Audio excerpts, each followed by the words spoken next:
want to put it lower, right?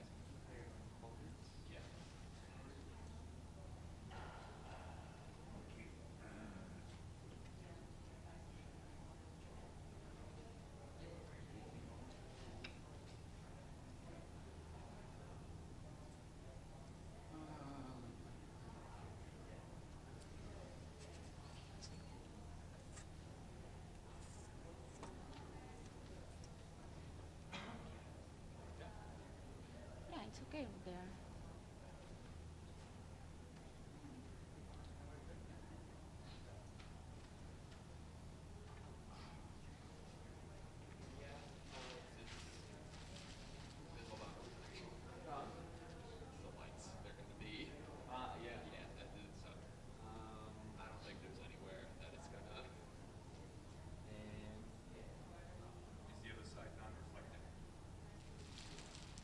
Like here? The other side back. Is it shiny like that? Yes, it's all shiny. Yeah, it is. So it's better to lean it forward. Yeah. Maybe just tell me if you No, can. it's shiny. Yeah, no. It's no reflection. No, you need to incline. It has to pitch forward. Like, Yes, more, even more. Because come over and you will see lines, reflection. Good morning. what's your name? Yes, now important. Like around 7, 8. I know. I talked to my friend. You know, I was on this one. Stop in the reflection. They hold enough. Yeah, yeah, yeah. Like, nah, I think it's just the material. It's the light thing. Like, it's just.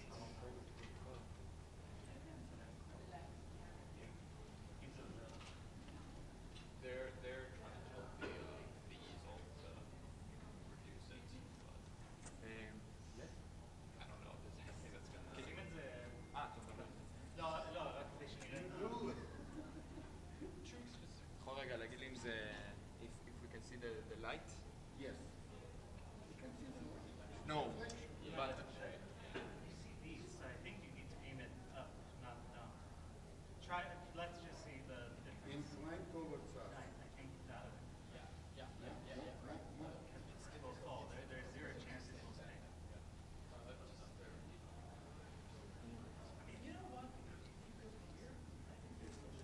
You try it. Still reflection. But it can't be like, Not that bad, but still. now? You know what? Ask Johnny to stay there and hold it. No, really. I wish. That's a good idea. But now it's okay. No. Come over and you will see from before.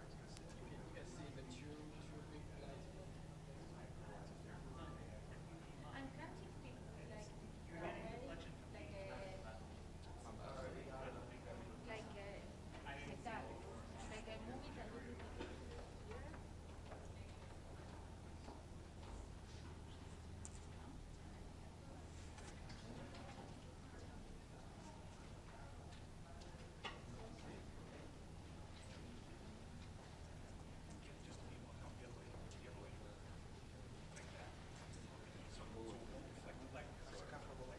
Virginia.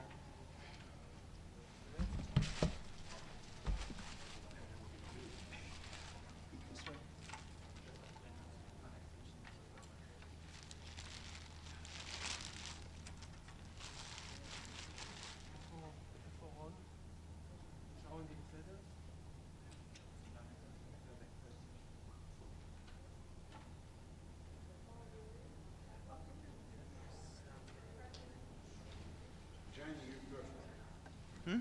That's perfect. No reflection. This is Danny's, right? Okay.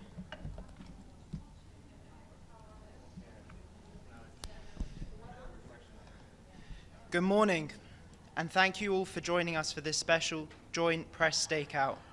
Before this morning's Security Council session on the issue of the Israeli hostages still held in Gaza, Israel's ambassador to the UN, Danny Danon, will deliver a brief media statement. Following Ambassador Danon, we will be hearing from our very special guest, Eli Sharabi. For 491 days, Eli was held in brutal and unimaginable captivity by Hamas in Gaza. At his release, he learned of another nightmare, the murder of his British-born wife Leanne and two daughters, Noya and Yael. At 10 a.m., Eli will also be briefing the Security Council members inside. After Eli's statement here, we are honored to be joined by acting US Representative to the United Nations, Dorothy Shea, who will also make a statement. Please note that we will not be taking questions at this stakeout, but if you do have questions, please feel free to reach out to me afterwards. Thank you. Ambassador Danon.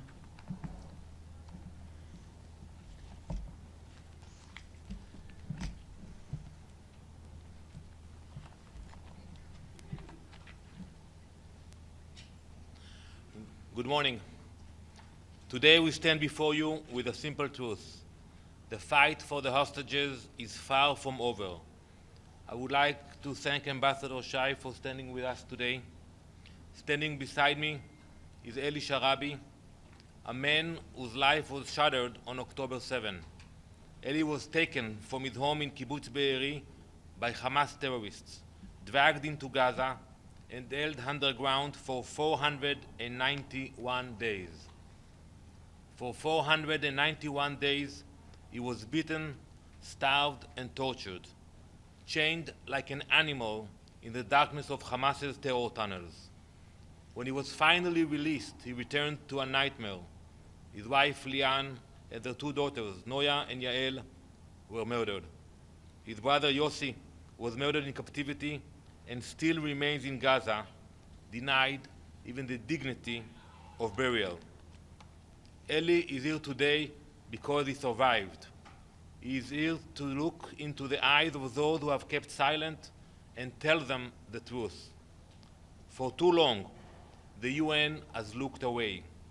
For too long, the Security Council has looked away. But Israel will not look away. We will not fail them. There are too many in this building who want us to turn the page and move on. There are others who mention the hostages as if they are checking a box, not because they really care for them. Some even fail to mention the hostages at all. However, after Eli Sharabi's testimony, no one will be able to ignore them. No one will be able to simply check boxes. The world will hear his story, and the world will have to make a choice, to stand with the hostages or to stand with the terrorists. Thank you.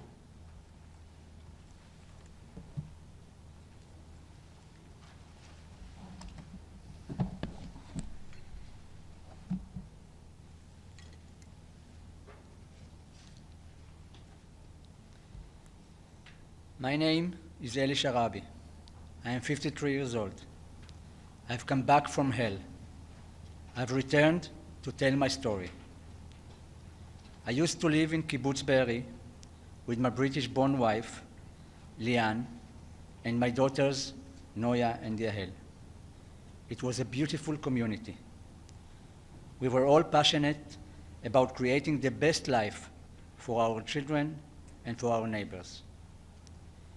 Leanne and I was married for 23 years and had two wonderful daughters and the dog Mocha.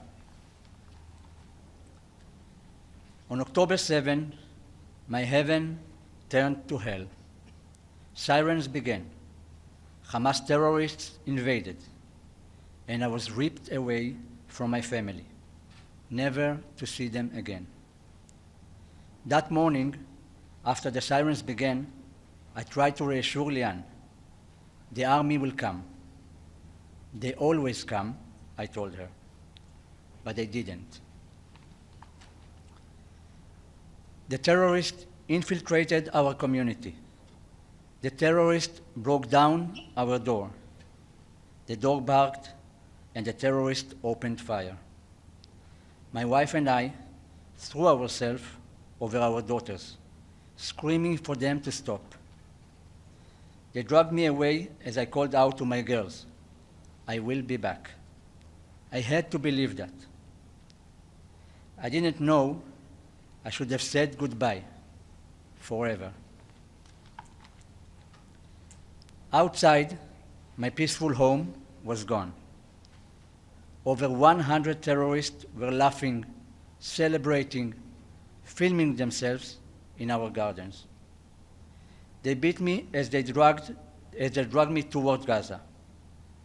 My ribs were bruised. My face was swollen. And when we reached the border, a mob of civilians trying to lynch me.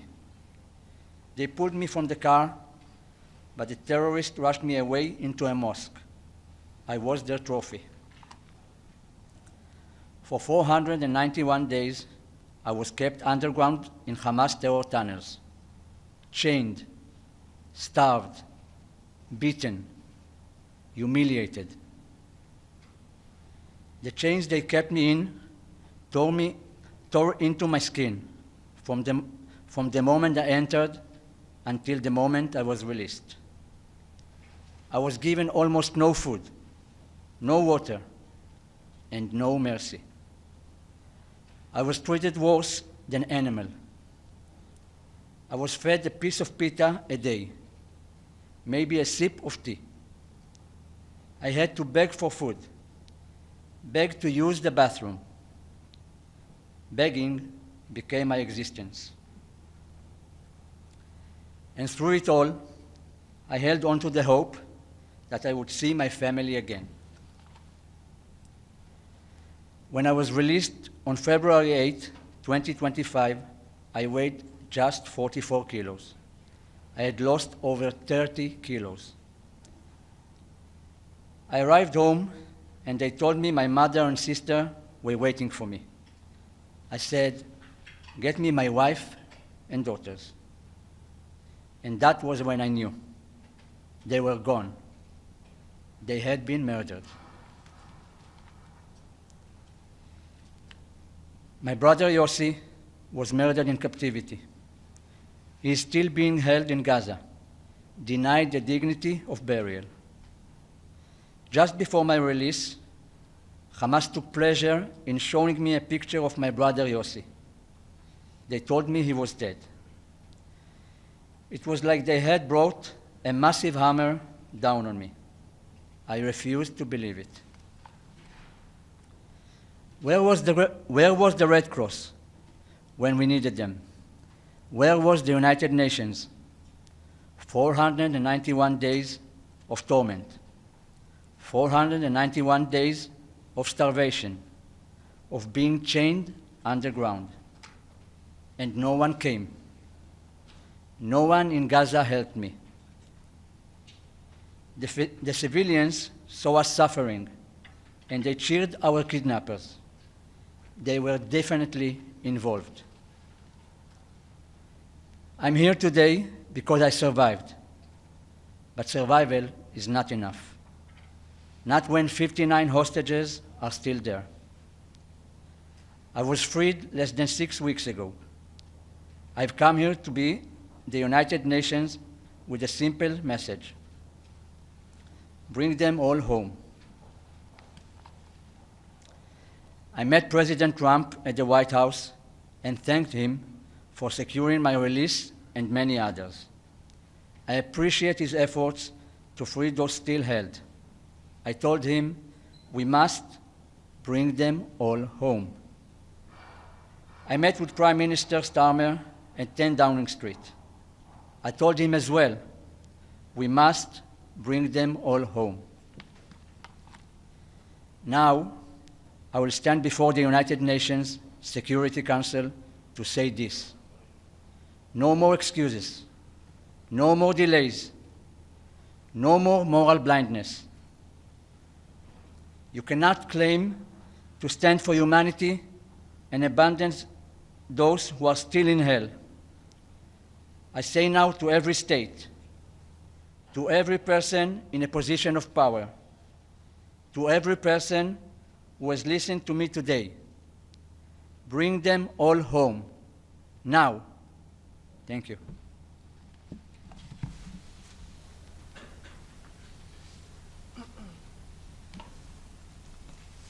Good morning, and thank you, everyone.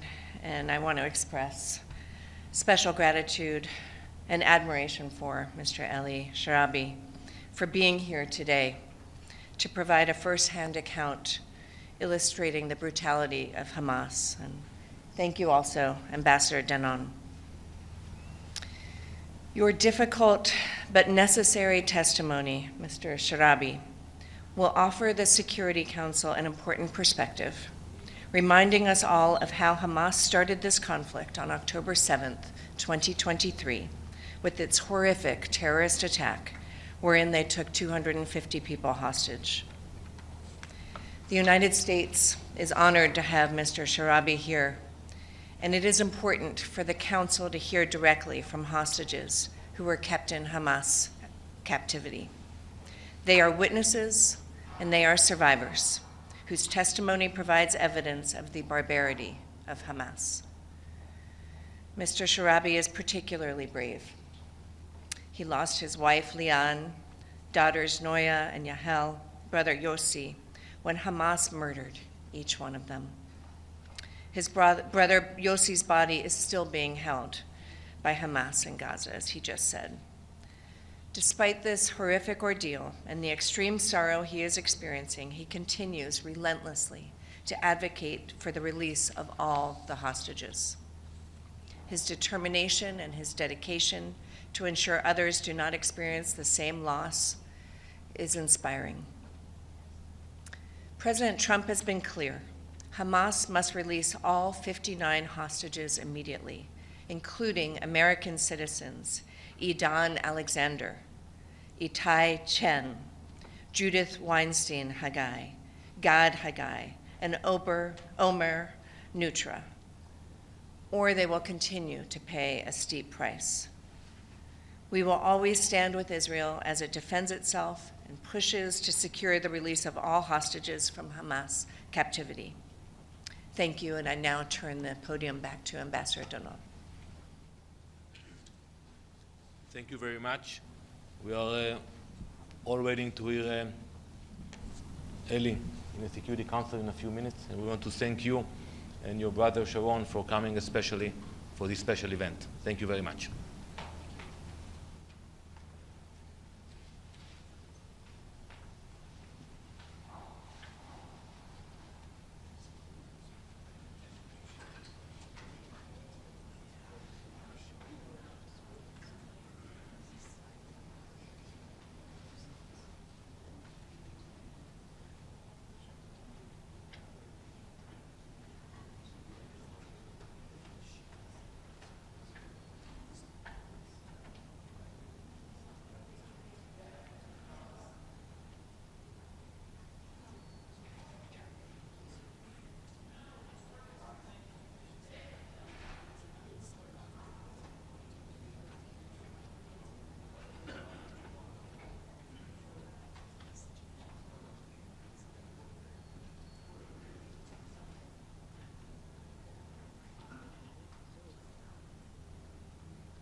The 9,882nd meeting of the Security Council is called to order.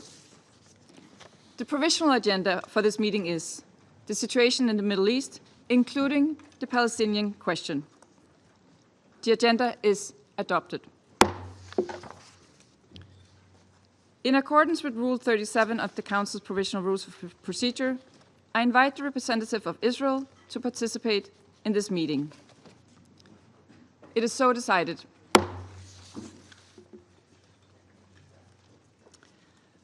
I propose that the Council invite the permanent observer of the Observer State of Palestine to the United Nations to participate in the meeting in accordance with the Provisional Rules of Procedure and the previous practice in this regard. There being no objection, it is so decided. In accordance with Rule 39 of the Council's Provisional Rules of Procedure, I invite the following briefers to participate in this meeting. Mr. Khaled Khiyari, Assistant Secretary General for the Middle East, Asia and Pacific, Departments of Political and Peacebuilding Affairs and Peace Operations, and Mr. Eli Sharabi. It is so decided.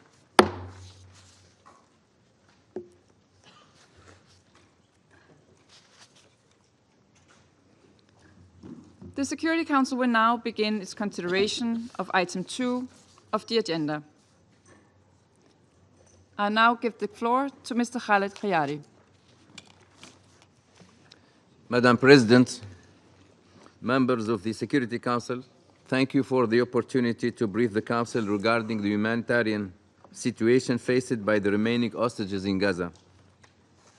I would like at the outset to recognize Mr. Eli Sharabi and his unimaginable experience of pain and his remarkable resilience in the face of such immense loss. I extend to him my condolences for the tragic loss of his dear family, wife, 2 daughters, and a brother. I pay him, all hostages, living and deceased, and their families and loved ones, my deepest respect and support. I again extend my deepest condolences to all the bereaved families who lost their family members and loved ones during and after the horrific attack by Hamas and other Palestinian armed groups in Israel on 7 October 2023. The United Nations continue to unequivocally condemn the appalling acts of terror that took place on 7 October and continued holding of hostages in Gaza. Nothing can justify the intentional killing, torture, sexual violence, and destruction. Entire families murdered, burned in their homes, taken hostage. The events of that horrific day will not be forgotten. The participation in Security Council meeting of surviving hostages and their heart-wrenching testimonies and many months of agony serve as a stark reminder, but also as a crucial symbol of endurance and hope for those still waiting to see their loved ones back home. Since the attacks, the Secretary General and other senior UN officials have regularly met with the families of hostages and have been deeply moved by their stories and by the torment and anguish they have endured.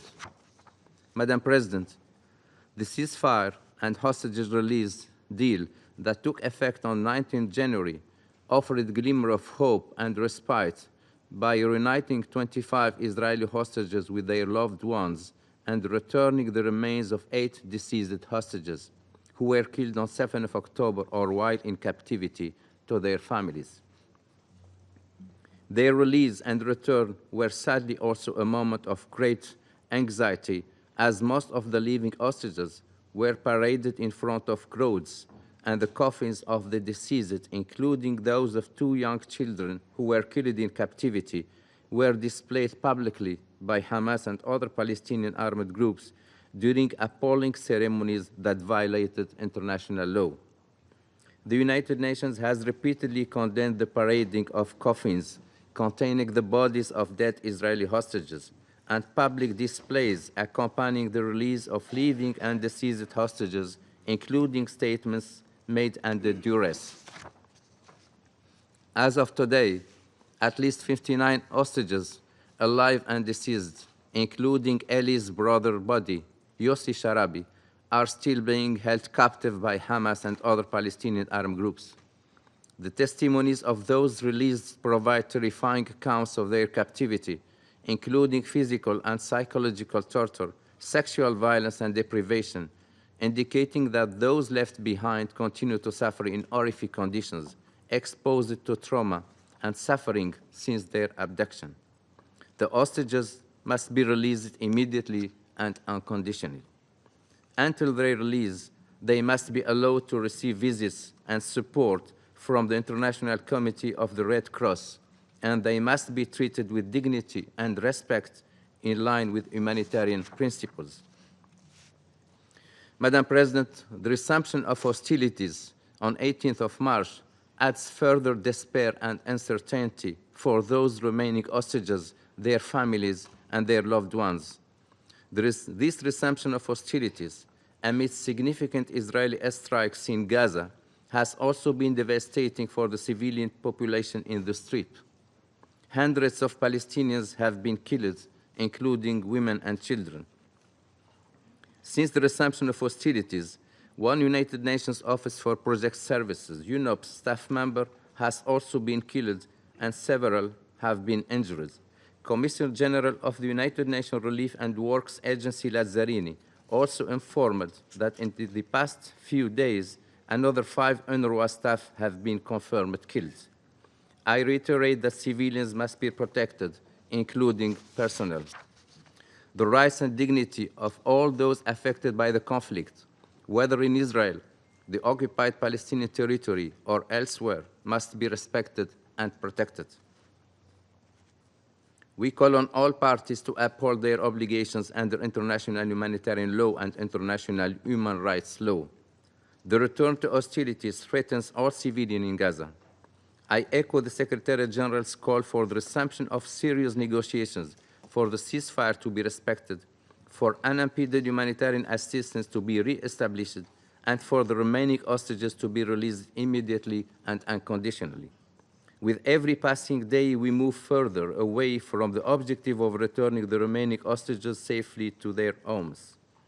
This was also very clear from the rescued hostages, Ms. Noah Argamini's remarks to the Council last month, where she told us that every moment under captivity was lived in danger. The resumed hostilities in Gaza, compounded with the lack of access and rapidly deteriorating humanitarian situation, are exposing the remaining hostages to constant danger and life-threatening conditions. As Under-Secretary General Fletcher briefed you earlier this week, a renewed ceasefire is the best way of protecting civilians in Gaza, in the occupied Palestinian territory, and in Israel, releasing hostages and detainees and allowing aid and commercial supplies in. We remain steadfast in our commitment to protecting human rights, defending humanitarian principles, and supporting all efforts that promote peace, stability, and a more hopeful future for all people in the Middle East. We are also convinced that the only path to durable peace will be achieved when Israel and Palestine live side by side in peace and security, in line with international law and relevant UN resolutions, with Jerusalem as the capital of both states. The United Nations stands ready to do all it can to support the parties in reaching that objective, and it will continue to do all it can to support an end to this suffering. Once again, I reiterate the Secretary General's deep concern for this conflict's unbearable impact on the victims and his urgent call for the immediate and unconditional release of the hostages. Thank you, Madam President. And I thank Mr. Ghayari for his briefing. I now give the floor to Mr. Eli Sharabi. My name is Eli Sharabi. I am 53 years old. I've come back from hell. I've returned to tell my story. I used to live in Kibbutz Be'eri with my British-born wife, Liane, and my daughters, Noya and Yahel. It was a beautiful community. We were all passionate about creating the best life for our children and for our neighbors. At 16, I left Tel Aviv for Be'eri, seeking a peaceful home, away from the concrete city. I found a loving community and knew I would raise my family there. Many asked why we lived near Gaza, but to me, Be'eri was heaven. Liane came from Bristol, UK, as a volunteer. She was meant to stay a few months, but she met me and we fell in love. We were married for 23 years and had 2 wonderful daughters and a dog, Mocha.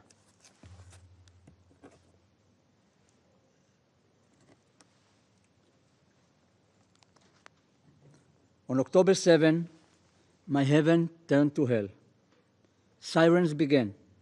Hamas terrorists invaded, and I was ripped away from my family, never to see them again. For 491 days, I was kept mostly underground in Hamas terror tunnels, chained, starved, beaten, and humiliated. I was held captive in the darkness, isolated from the world by Hamas terrorists. They took pleasure in our suffering. I survived on scraps of food with no medical attention and no mercy. When I was released, I weighed just 44 kilos. I had lost over 30 kilos, nearly half my body weight. For 491 days, I held on to hope. I imagined the life we would rebuild. I dreamed of seeing my family again. Only when I returned home, I learned the truth.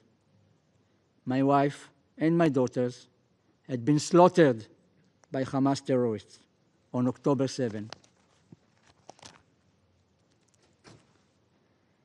I'm here today, less than 6 weeks ago after my release, to speak for those still trapped in that nightmare. For my brother Yossi, murdered in Hamas captivity, his body still held hostage. For Alon Oel, still 50 meters underground, I swore to him that I would tell his story. For Hirsch, Ori, Eden, Carmel, Almog and Alexander, murdered in cold blood by their captors. For every hostage still in Hamas' hands, I'm here to tell you the whole truth. On the morning of October 7, at 6:29 a.m., the red alerts began to come through on Liane's phone. I told her not to worry. It will be over soon, I said. Minutes later, we heard that terrorists were infiltrating our community. They were inside the kibbutz. Again, I reassured her, the army will come. They always come. We heard gunfire, screaming, explosions, and then we heard the terrorists at our door. We had no weapons, no way to fight back. Liane and I made a decision we would not resist. We hoped we could save our daughter. The door opened, our dog barked, the terrorist opened fire. Liane and I threw ourselves over our daughters, screaming for the terrorists to stop. Suddenly, 10 terrorists were inside my home. They took our phones. 2 of them grabbed me. They took my wife and daughters to the kitchen. I couldn't see them anymore. I didn't know what was happening to them. I was screaming their names, and they were screaming mine. I told Liane not to be afraid, but this was fear beyond anything I've ever felt. Then I knew I was being taken. As they dragged me out, I called out to my girls, I will be back. I had to believe that. But that was the last time I ever saw them. I didn't know I should have said goodbye forever.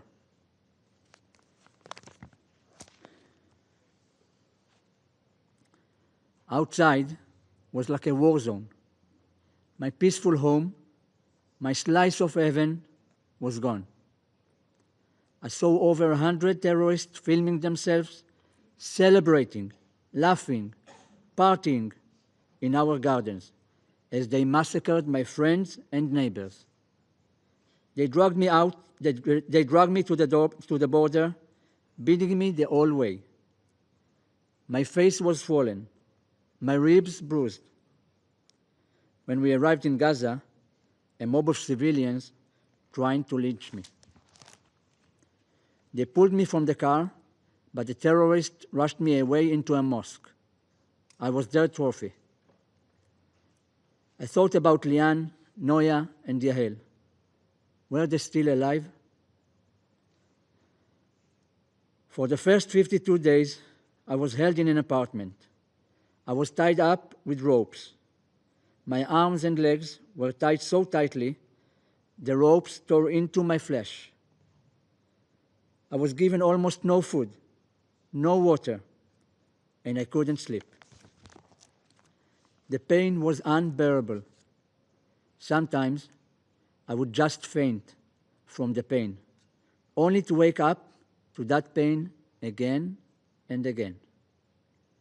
Then, on November 27, 2023, Hamas took me into a tunnel, 50 meters underground. Again, the chains were so tight, they ripped my skin. They never took them off, not for a single moment.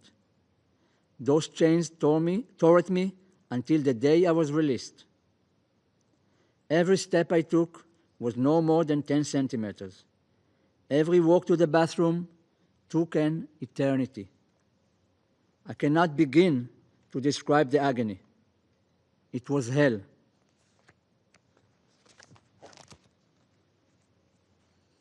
I was fed a piece of pita a day, maybe a sip of tea. Hunger consumed everything. They beat me. They broke my ribs. I didn't care. I just wanted a piece of bread. There was never enough food. Sometimes, if we begged enough, we would get something extra. We had to choose an extra piece of pita or a cup of tea.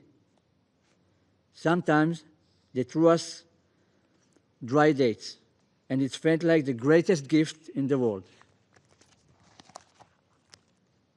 We had to beg for food, beg to use the bathroom. Begging was our existence.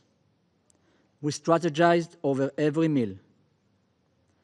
One day, I cut myself with a razor, just to make them believe I was injured. I collapsed on my way to the bathroom so they would think I was too weak and encourage them to give us more food. It worked. They gave us more food. We survived of those small victories. Do you know what it means to open a refrigerator? It is everything. To be able to reach and take a piece of fruit, an egg, a piece of bread. I dreamt of this simple act every day. For months, we lived like this. I stopped counting the days. Living as a hostage, you don't know how the day will begin, nor how it will end, whether you live or die. At any moment, they could beat you. At any moment, they could kill you. You wake up every day and do not know when you will be able to eat. It could be 12 p.m., 5 p.m., 11 p.m. This would be the only meal we would have. You hope and pray that there will be no surprises with the captors. You think about how desperately you want to shower. We only got one bath a month with half a bucket of cold water. Toothpaste, toilet paper, forget it. Psychological terror was constant. Every day they told us, the world has abandoned you. No one is coming. By the time I met Alon Oel, who is now 24 years old, we had already endured terrible captivity. We relied on each other for survival. Alon is a very talented pianist, and I remember how he would pretend to play the piano on his body to keep himself sane.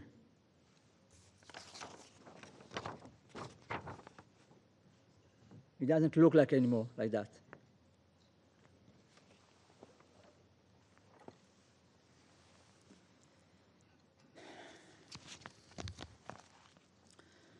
One day, a terrorist took his anger out on me. He stormed in and beat me so badly that he broke my ribs. I couldn't properly breathe for a month. Alon tried to protect me with his own body. You couldn't believe how lucky I felt when Alon told me he had saved one painkiller pill. He gave it to me to get through the night. Alon still has a shrapnel in his right eye from the day he was kidnapped. He never received medical care. He never saw the Red Cross. To this day, he is blind in that eye. When I was released, he grabbed onto me, terrified to be left behind. He told me he was happy for me. I promised him it was just a matter of days before we would be home too. I was wrong. Just before my release, Hamas took pleasure in showing me a picture of my brother Yossi. This is my oldest brother, husband for Nira, a father for Yuval, Ophir, and Oren.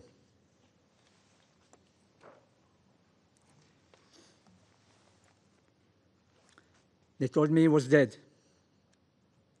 It was like they had brought a massive hammer down on me. I refused to believe it. My brother Yossi was all heart. Those with him in captivity told me that he gave his food to others. On February 8, 2025, I was released. I weighed 44 kilograms. This is less than the body weight of my youngest daughter, Yahel. May her memory be blessed. I was a shell of my former self. I still am.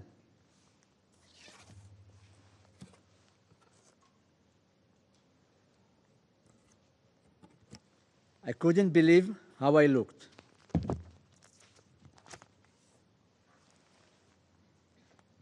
I stood at that Sikh Hamas ceremony, surrounded by terrorists and a crowd of so-called uninvolved civilians, hoping my wife and daughters were waiting for me. At the handover, I met a representative from the Red Cross. She told me, "Don't worry, you are safe now." Safe? How could I feel safe surrounded by terrorist monsters? Where had the Red Cross been for the past 491 days? Then I arrived home. They told me my mother and sister were waiting for me. I said, "Get me my wife and daughters." And that was when I knew. They were gone. They had been murdered.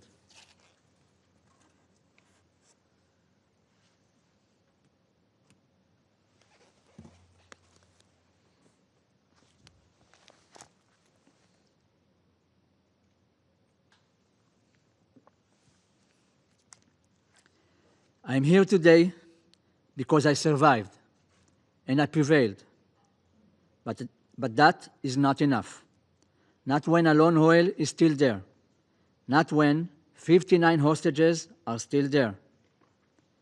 Right now, Alon is trapped underground, alone, surrounded by terrorists who torment him. He doesn't know if he will ever see his mother, father, his entire beloved family again. I will not leave him behind. I will not leave anyone behind. Their time has almost run out.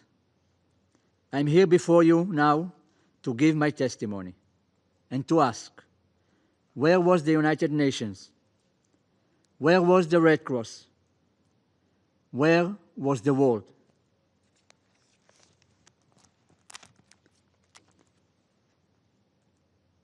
I know that you discuss the humanitarian situation in Gaza very often. But let me tell you, as an eyewitness, I saw what happened to that aid. Hamas stole it. I saw Hamas terrorists carrying boxes with the UN and UNRWA emblems on them into the tunnel. Dozens and dozens of boxes, paid by your government, feeding terrorists who tortured me and murdered my family. They would eat many meals a day from the UN aid in front of us, and we never received any of it. When you speak of humanitarian aid, remember this. Hamas eats like kings, while hostages starve. Hamas steals from civilians. Hamas blocks aid from reaching those who truly need it. 491 days. That is how long I starved. How long I was chained. How long I begged for humanity. And in all that time, no one came. And no one in Gaza helped me. No one. The civilians in Gaza saw us suffering. They cheered our kidnappers. They were definitely involved. I was freed less than 6 weeks ago. I met President Trump at the White House and thanked him for securing my release and many others. I appreciate his efforts to free those still held hostage by Hamas. I told him, bring them all home. I met with Prime Minister Starmer at 10 Downing Street. I told him, bring them all home. Now, I'm here before you at the United Nations to say, bring them all home. No more excuses. No more delays. If you stand for humanity, prove it. Bring them home. My name is Eli Sharabi. I am not a diplomat. I am a survivor. Bring them all home. Now. Thank you. I thank Ms. Sharabi for his briefing. I now give the floor to those council members who wish to make statements. I give the floor to the representative of the United States. Thank you, Madam President. And I want to thank also Assistant Secretary General Chiari for his briefing. The United States commends Eli Sharabi for his courage and for joining us today to provide searing firsthand testimony to the depravity of Hamas. Thank you, Eli.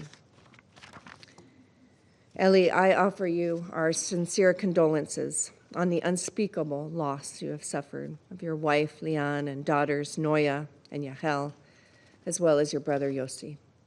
May their memories be a blessing. The United States condemns Hamas in the strongest terms for these heinous murders. Your presence here in the face of the tragedy you have experienced is moving. Your brave testimony here is one of too many stories. On October 7th, 2023, Hamas brutally massacred almost 1,200 people and took over 250 hostages. The terrorist organization indiscriminately murdered infants and grandparents, partygoers, and Holocaust survivors. President Trump has been clear. Hamas must release all hostages immediately, or there will be hell to pay. 5 Americans still need to come home. Idan Alexander can still return to his parents' arms, but Hamas continues to hold the bodies of Itay Chen, Gadi Haggai, Judy Weinstein Haggai, and Omer Nutra, all brutally murdered in Hamas captivity. Another 54 are held in Hamas tunnels and must be released immediately. Hamas bears sole responsibility for the war and the resumption of hostilities. Fighting could end tomorrow if Hamas released hostages and laid down its arms. As Secretary Marco Rubio put it, this is an outrage. The pillars of America's approach remain resolute. Stand with Israel, stand for peace. Madam President, Hamas has refused all attempts to extend the ceasefire in recent weeks, including a bridge proposal that would have provided calm beyond Ramadan and Passover and allowed time to negotiate a framework for a permanent ceasefire. Madam President and colleagues, it has now been 530 days since Hamas started this horrific conflict, one that has upended so many lives and caused such immense suffering. We must recognize Hamas's savagery for what it is, the acts of a terrorist organization that purposefully committed the worst massacre of Jews since the Holocaust. It was Hamas that engaged in sexual violence toward hostages, released multiple hostages in a condition reminiscent of Holocaust survivors, and murdered and paraded the coffins of the Bibas children through the streets. And it is Hamas who is responsible for the resumption of hostilities, refusing time and time again to accept proposals to extend the ceasefire. We recognize Egypt and Qatar's interest in mediating negotiations, and we look forward to continued discussions with Arab partners on the future of Gaza without Hamas. Hamas is an impediment to peace and has no right to speak on behalf of Palestinians. I thank you. I thank the representative of the United States for the statement. I will give the floor now to the representative of the United Kingdom. Thank you, President. And thank you, ASG Chiari, for your briefing. The United Kingdom joined the US and France in calling for this important briefing. I would like to add my sincere gratitude to you, Ellie, for the courage you've shown today and every day since those horrific events of 7 October. The suffering you and your family have endured is beyond the imagination.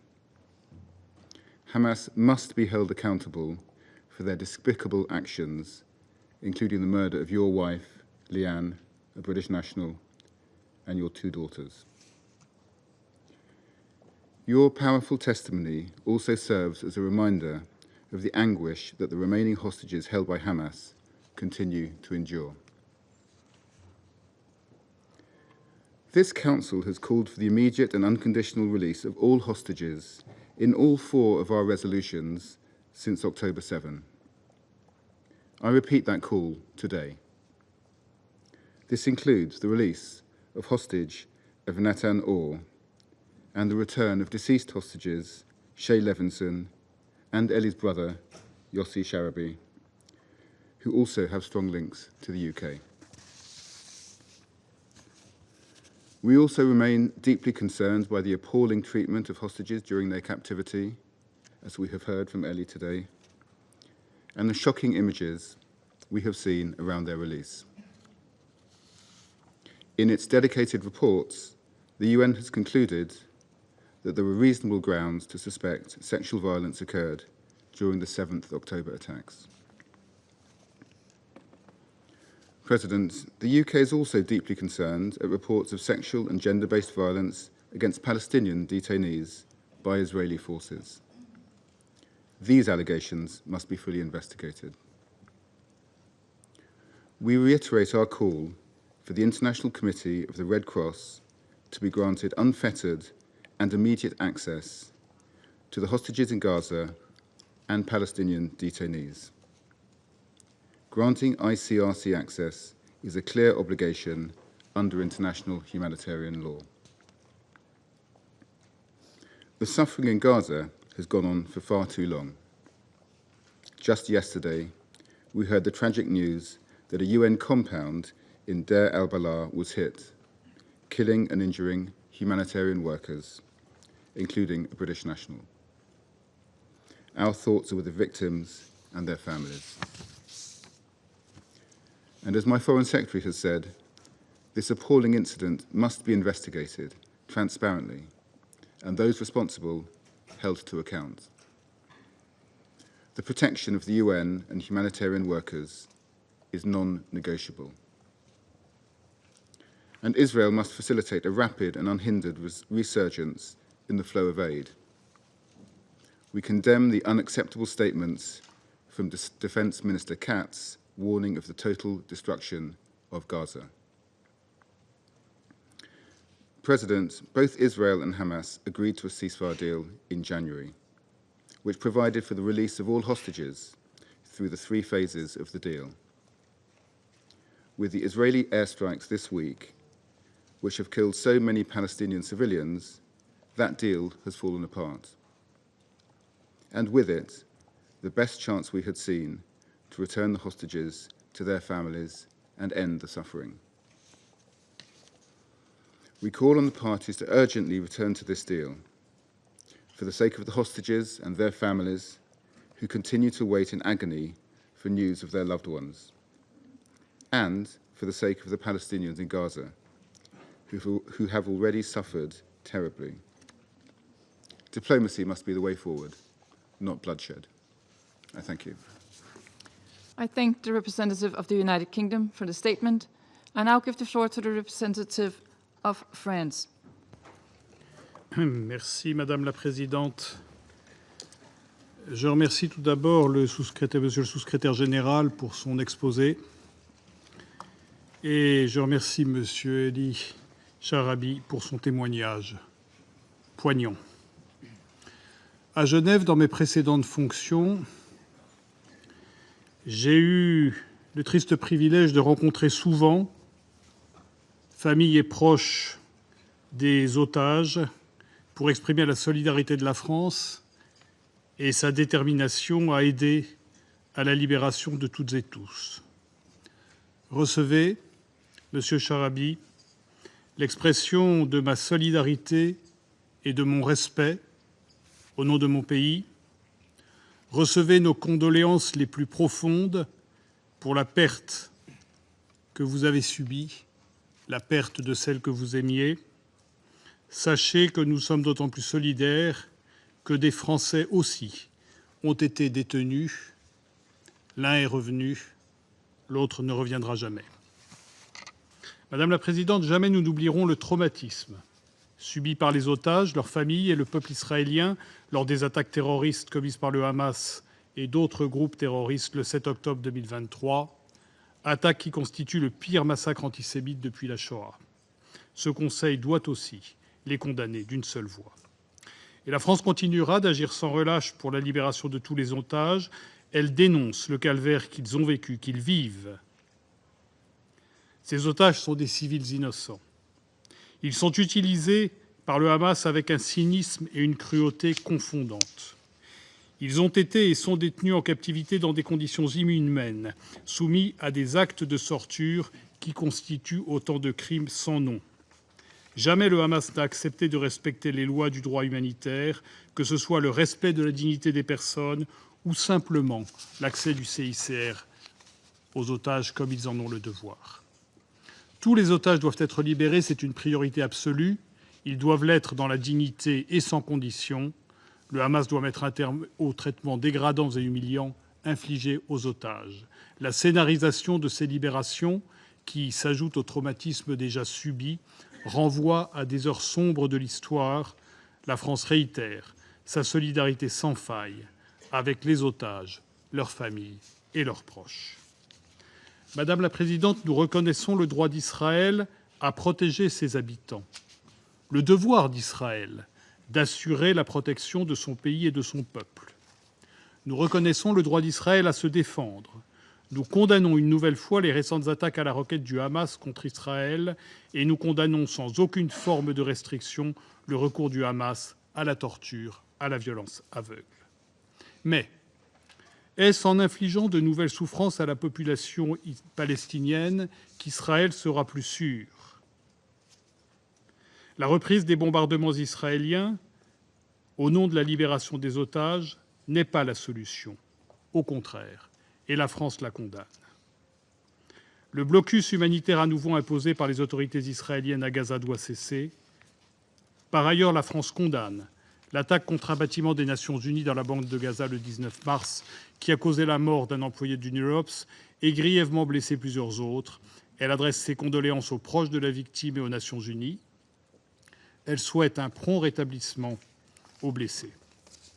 Toute la lumière doit être faite sur les responsabilités de cet incident très grave. La protection du personnel humanitaire doit être garantie. Au-delà, nous appelons les parties à reprendre le chemin ouvert par l'accord de janvier. Libération sans condition de tous les otages dans la dignité. Reprise immédiate de l'aide humanitaire. Cessez-le-feu. Lancement des négociations de paix.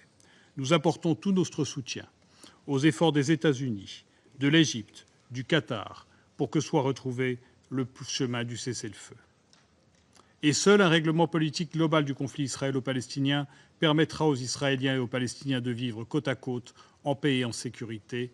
C'est dans cet esprit que la France prépare avec l'Arabie saoudite une conférence internationale en juin pour la mise en œuvre de la solution des deux États.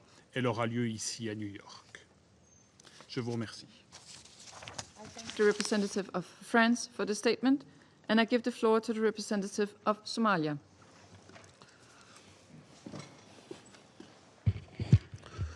Madam President, thanks for giving me the floor.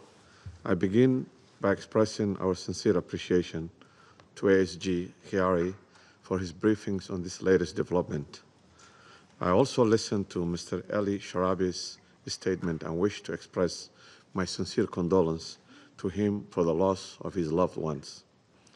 And before proceeding further, I also want to express our deepest condolence for the tragic loss of UNOPS worker and extend our sympathies to those injured in the recent attacks. These attacks are unacceptable and must be thoroughly investigated, and we demand those responsible to be held accountable. We welcome the exchange of hostages and prisoners, allowing them to return to their families and regain their freedom. To demonstrate what can be achieved through dialogue and importance of continuing such engagement and mediation initiatives, we urge all parties to conduct the hostage and prisoner exchange process in full compliance with their international law obligations. Furthermore, we call on all parties to build on this momentum to commit to full implementation of the ceasefire in good faith. Madam President, our worst fears have materialized a few days ago. The situation in both Gaza and West Bank has deteriorated beyond our gravest concerns. The past 48 hours have we witnessed the devastating escalation. Last night, the IDF strike hit multiple homes in the middle of the night, killing and injuring sleeping families, mainly women and children. This follows Tuesday's attack, where many of the casualties remain unaccounted for and still under the ruins of destroyed buildings. These attacks bring more death and destruction to an already traumatized civilian populations. The past 3 weeks have seen a profound rollback of humanitarian progress, with the delivery of aid at the scale effectively ended since March 2nd. Gaza has been cut off from the life-saving supplies, including fuel, food, electricity, and medicine. We must reiterate, Israel, as occupying power, has a clear obligation under the international law to ensure the civilians have access to essential goods and services, including humanitarian assistance. Madam President, As we are all aware, the blockade coincided with the holy month of Ramadan, has worsened an already dire situation in Gaza. Reports indicate only 1 out of 10 people in Gaza have access to clean water, and the only desalination plant have been forced to close due to electricity cut. We categorically condemn the use of starvation as a weapon of war and reject any attempt to leverage humanitarian aid as bargaining chip in the ceasefire negotiations. Such tactics constitute clear violation of international humanitarian law and human dignity. Equally alarming is the escalating violence in the West Bank, including the continued expansion of illegal settlement activities and forced displacement of the Palestinians from their homes. The international community must stand united against any attempts to alter the demographic composition or forcibly displace Palestinians from their camps and cities or annex any part of the West Bank or Gaza under any pretext. Such actions will constitute a grave violation of international law and amount to ethnic cleansing. Madam President, looking to the future, the path is clear. First, we must ensure unimpeded humanitarian access and address a severe underfunding of humanitarian response efforts, which currently stands at the mere of 4% of required resources. Second, we call for an immediate renewal of the ceasefire and cessation of all hostilities. All parties should commit to the implementation of the Security Council Resolution 2735 in all its aspects and engage in good faith with mediationists from Egypt, Qatar, and United States toward the completion of the second and third phases of the ceasefire agreement. Last but not the least, the end of occupation and full recognition of free, sovereign, and independent Palestine with Al-Quds al-Sharif as its capital in accordance with the relevant resolutions remains the only sustainable option to resolve this long-standing conflict. Madam President, to conclude, we reaffirm an unwavering commitment to the international law and the principles enshrined in the UN Charter.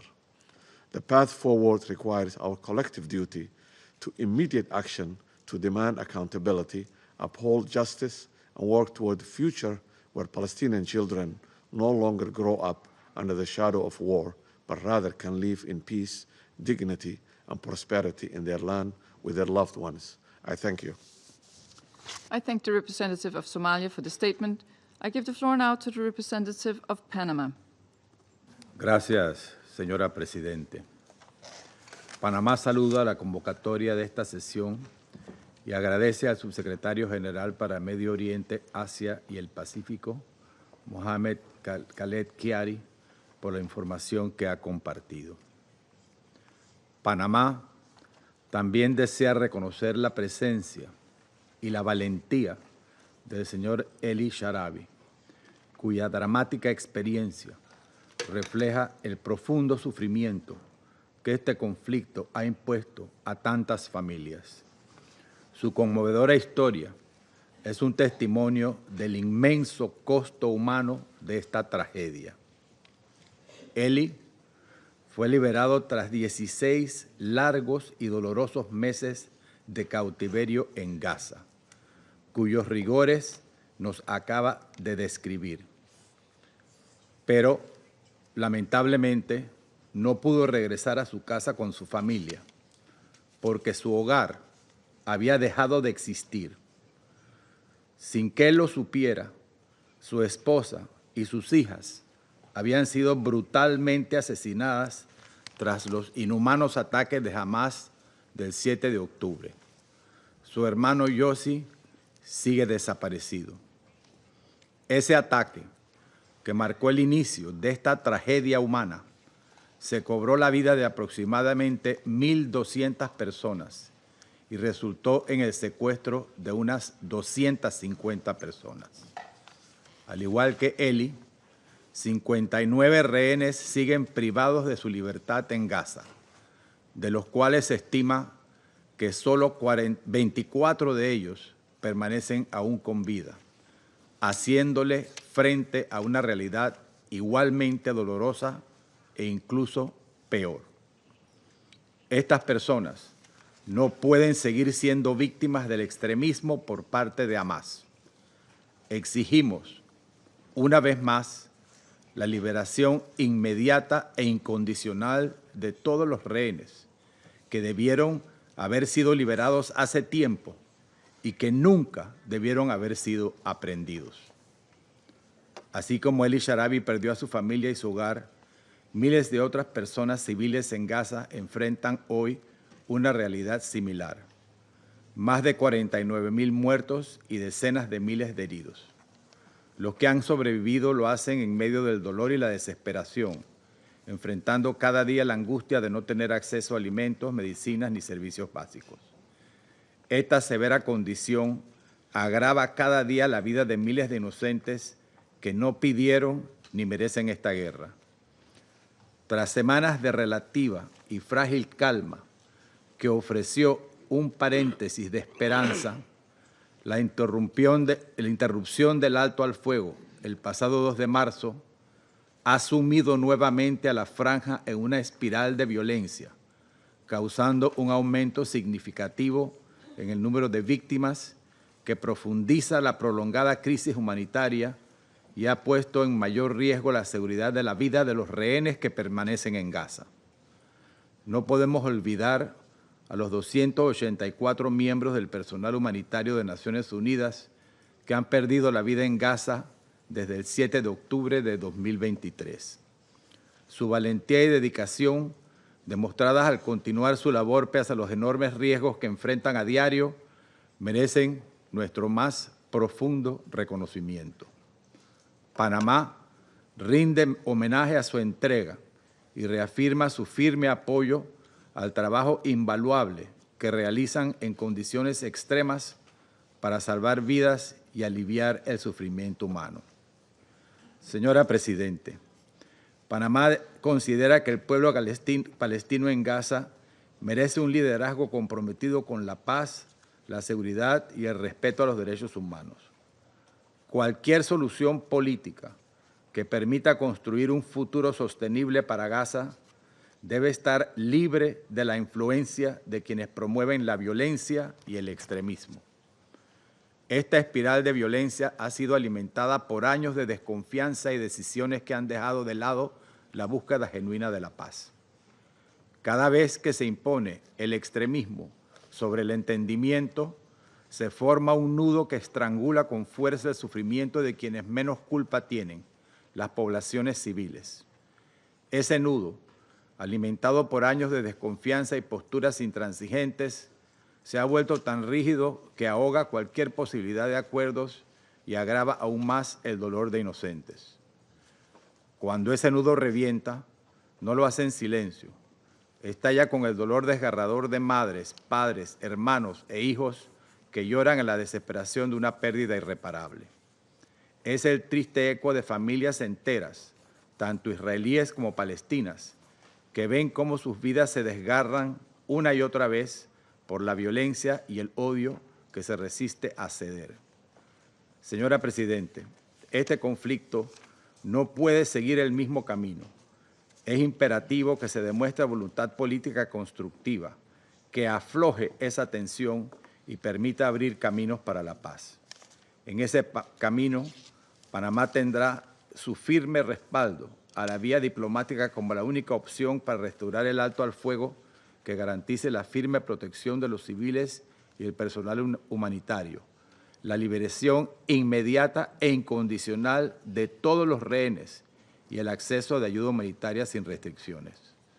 Lograrlo requiere el respeto y cumplimiento de las resoluciones adoptadas por este Consejo y las normas internacionales que exigen tanto la liberación de los rehenes israelíes como el acceso humanitario a Gaza.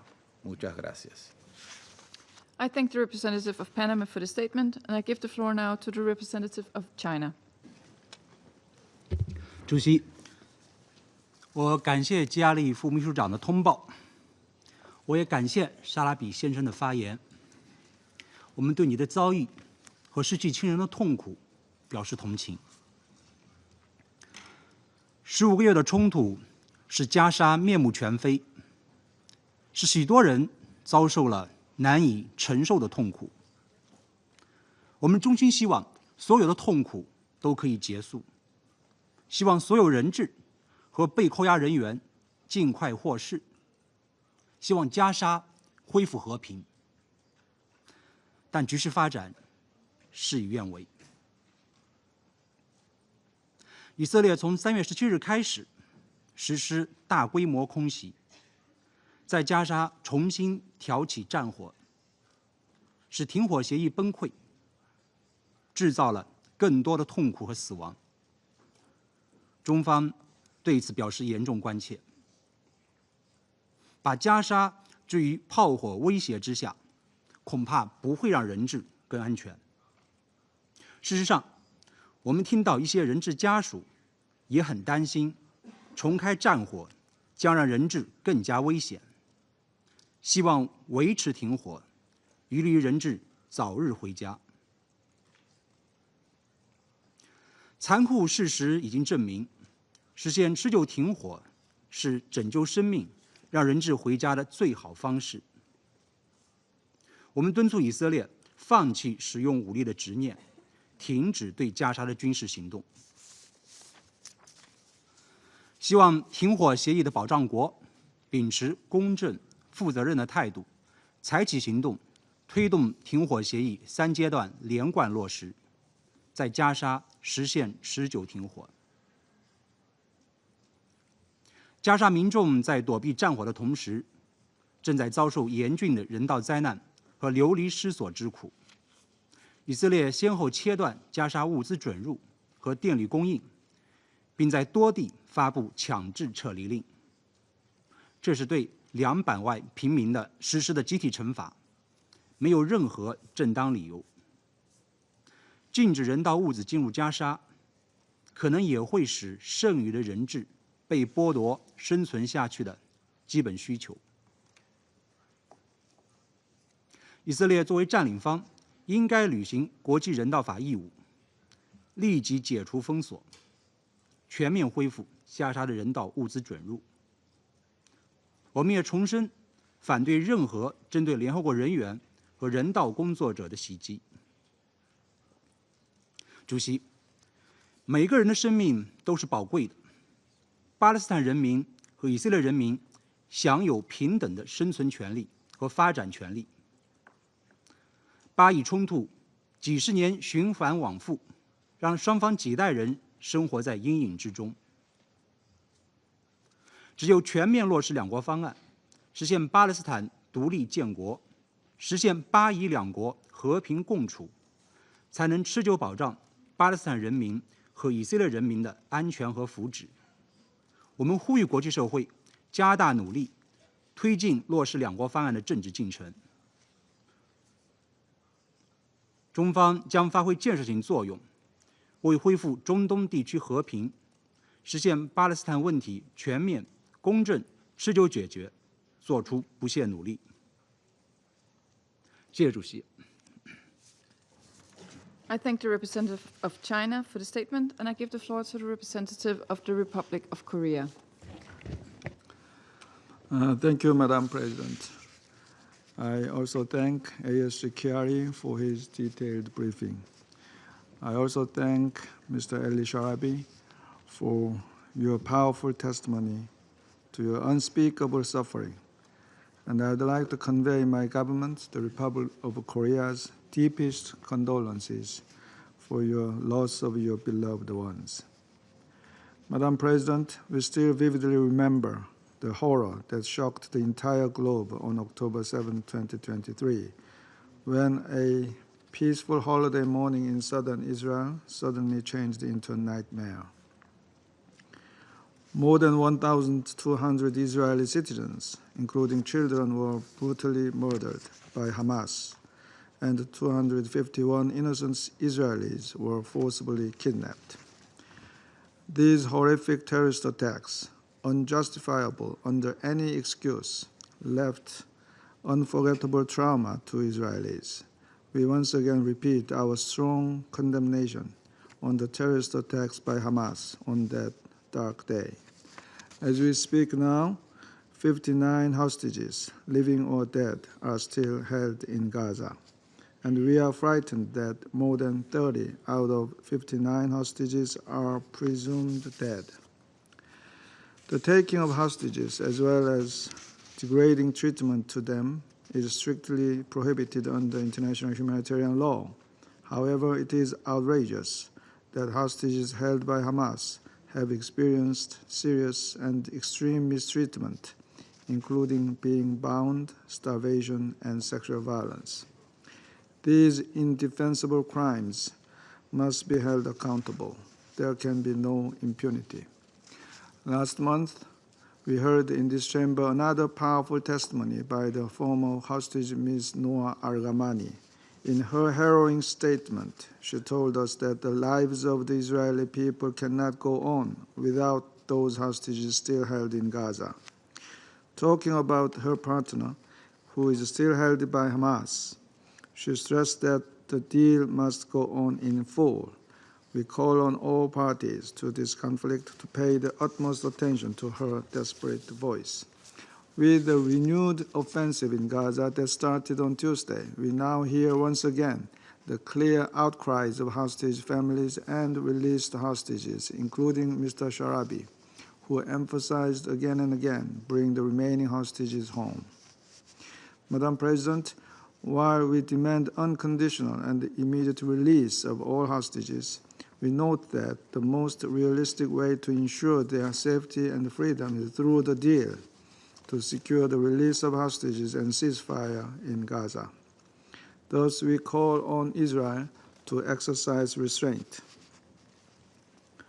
Hamas must not endanger the lives of Palestinian civilians, and all parties should faithfully return to negotiations. The Republic of Korea appeals to all parties to this conflict to prioritize alleviating the suffering of civilians and protecting them. We commend the ongoing efforts by mediators, Qatar, Egypt, and the United States, and count on them once again for securing the ceasefire and the release of all hostages. I thank you, Madam President. I thank the representative of the Republic of Korea for the statement, and I give the floor now to the representative of Algeria. Thank you, Madam President. At the outset, I would like to thank ASG Khaled Khiari for his briefing. We also listened carefully to the representative of the civil society. Consistent with the universal human rights, no civilian, irrespective of their background, should endure suffering. Every innocent life matters. Consistency is a fundamental principle in international relations. A selective, cherry-picking attitude toward international law, particularly international humanitarian law, is not acceptable. For a country to uphold its international obligations and contribute positively to global stability, it must obey the legal frameworks that govern human rights and humanitarian activities. Algeria, as a serious member of the international community, firmly respects and upholds all its international obligations. We firmly believe that the law is the cornerstone of international law. Without adherence to international law, we risk descending into a jungle where might make right and injustice prevails. Regrettably, this is precisely what we witness today.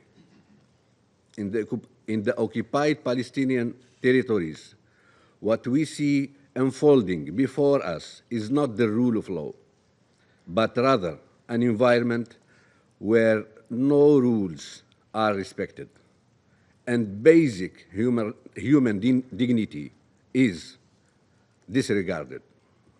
Humanitarian access, you can block it. Children, women, and elderly, you can massacre them. And workers, UN staff, journalists, and medical staff, you can target and kill them. These are the new rules that have been established in Gaza.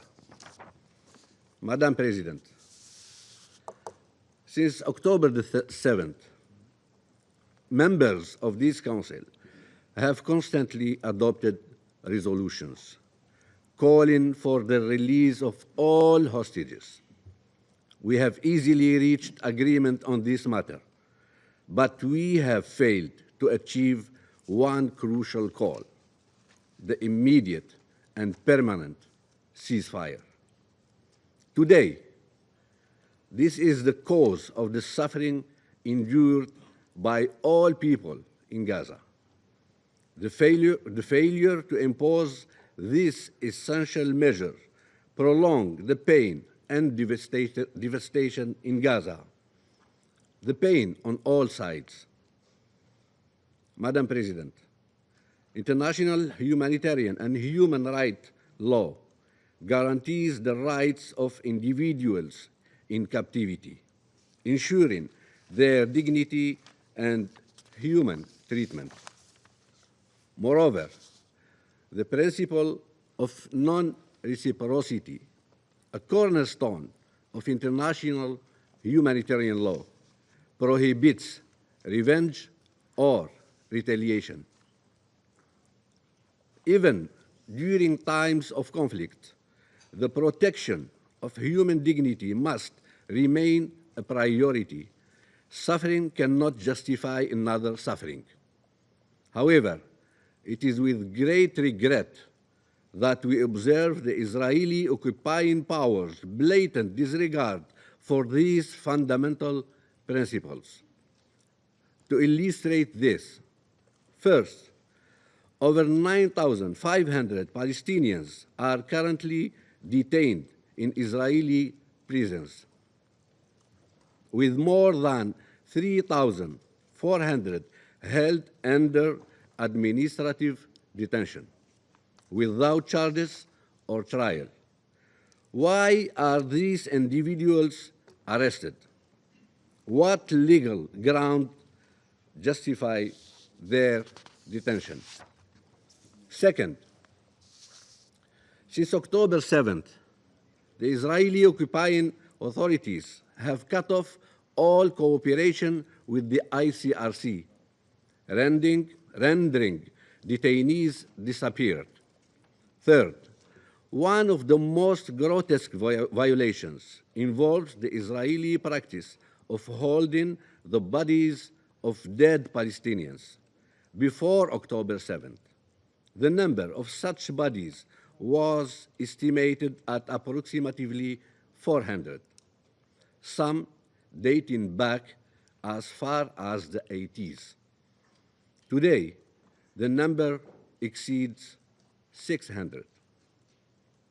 Madam President, the international community must come together to ensure full compliance with international law. Double standards and selective enforcement of these principles are unacceptable. The law must be upheld universally, without exception, to protect the rights of all individuals, regardless of their nationality or the conflict they find themselves in. Only by holding all parties to the same legal standards can we hope to bring an end to the suffering and build a just and lasting peace. I thank you. Thank the representative of Algeria for the statement, and I give the floor to the representative of Pakistan. Thank you, Madam President. Madam President, we thank Assistant Secretary General Khalid Keri for his briefing to the Council this morning. We have also heard with sympathy the statement of Mr. Sharabi and commiserate with him on the loss of his family. Madam President, civilians have been the central victim of the current war in Gaza and the occupied Palestinian territories. Hostage-taking is prohibited under international law and constitutes a violation of fundamental humanitarian principles. The protection of civilians must be ensured in full compliance with international humanitarian law, including the Fourth Geneva Convention. However, international law must be applied uniformly, universally, and consistently. The issue of the humanitarian violations must encompass the plight of the thousands of Palestinians who have suffered during this war. We cannot forget the thousands of Palestinians, including women and children, who remain arbitrarily detained, subjected to torture, and held in inhumane conditions in Israeli prisons. Many have lost their lives due to mistreatment and medical neglect. Our colleague from Algeria has just outlined this suffering of Palestinian detainees. The international community must not turn a blind eye to their suffering. Justice and human rights cannot be applied selectively. For illustration, the recent report of the Commission of Inquiry stated that Israel's systematic use of sexual, reproductive, and other forms of gender-based violence since October 7, 2023, and it found, and I quote, Israeli forces have committed the crime against humanity of persecution based on gender. Madam President, we must turn to ending the suffering in Gaza, in the occupied Palestinian territories, and in the region. The ceasefire agreement facilitated by Egypt, Qatar, and the United States offered a glimmer of hope. It led to the release of hostages and temporarily alleviated the suffering of the Palestinian people. Yet, tragically, this opportunity was sabotaged by the political interests of some Israeli politicians who prioritized their survival through the continuation of the war. We condemn the resumption of Israel's attacks on Gaza and the indiscriminate killing of Palestinian civilians through bombardments through the air as well as artillery. We also deplore the killing of the UNOPS official and the UNRWA members and commiserate with their families. And we must ask whether this resumption of war is good for the hostages. Is it good for the Palestinians? Certainly not. The ongoing attacks, blockade, mass displacement, and relentless bombardment have created an unprecedented humanitarian catastrophe. The Palestinians are being killed indiscriminately and with impunity. This is not the way to secure the release of the hostages. Madam President, Pakistan reiterates its urgent call for the full and immediate resumption and implementation of the ceasefire agreement in all its phases. This must include permanent cessation of hostilities, the complete withdrawal of Israeli forces from Gaza, unrestricted humanitarian access, and a comprehensive reconstruction plan for Gaza. We support the full implementation of Security Council Resolution 2735. This would be the best way to secure the release of the hostages. Madam President, while Pakistan supports all efforts to alleviate human suffering and ensure the humane treatment of all civilians, we must not lose sight of the root cause of this endless cycle of violence and suffering. Israel's illegal occupation of the Palestinian territories, its persistent violations of international law, and its indiscriminate military actions against the innocent and helpless people of Gaza continues to fuel instability and conflict in the Middle East. We saw some hope in the proposed Arab and OIC plan for recovery and reconstruction of Gaza. It offered a realistic path to peace. We believe that this path must be reinstated. A just and lasting peace can only be achieved through the revival of a credible and irreversible political process towards a two-state solution, leading to the establishment of an independent, sovereign Palestinian state within the pre-1967 borders, with Al-Quds al-Sharif as its capital. The upcoming June conference, co-chaired by France and Saudi Arabia, presents an important opportunity to advance the peaceful resolution of the Palestinian question and to implement the two-state solution in accordance with international law and UN resolutions. Thank you, Madam President. I thank the representative of Pakistan for the statement. I give the floor now to the representative of Slovenia. Thank you, Madam President. I would like to thank Assistant Secretary General Chiari for his briefing and Mr. Sharabi for moving account of his horrific experience. We are glad to see you well, and we express our condolences for your loss.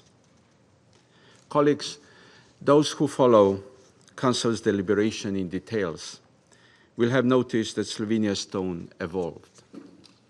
But we have always, every single time, advocated for respect for international law, the unconditional release of hostages, the protection of Palestinian civilians, an immediate ceasefire, and unimpeded delivery of humanitarian aid to Gaza.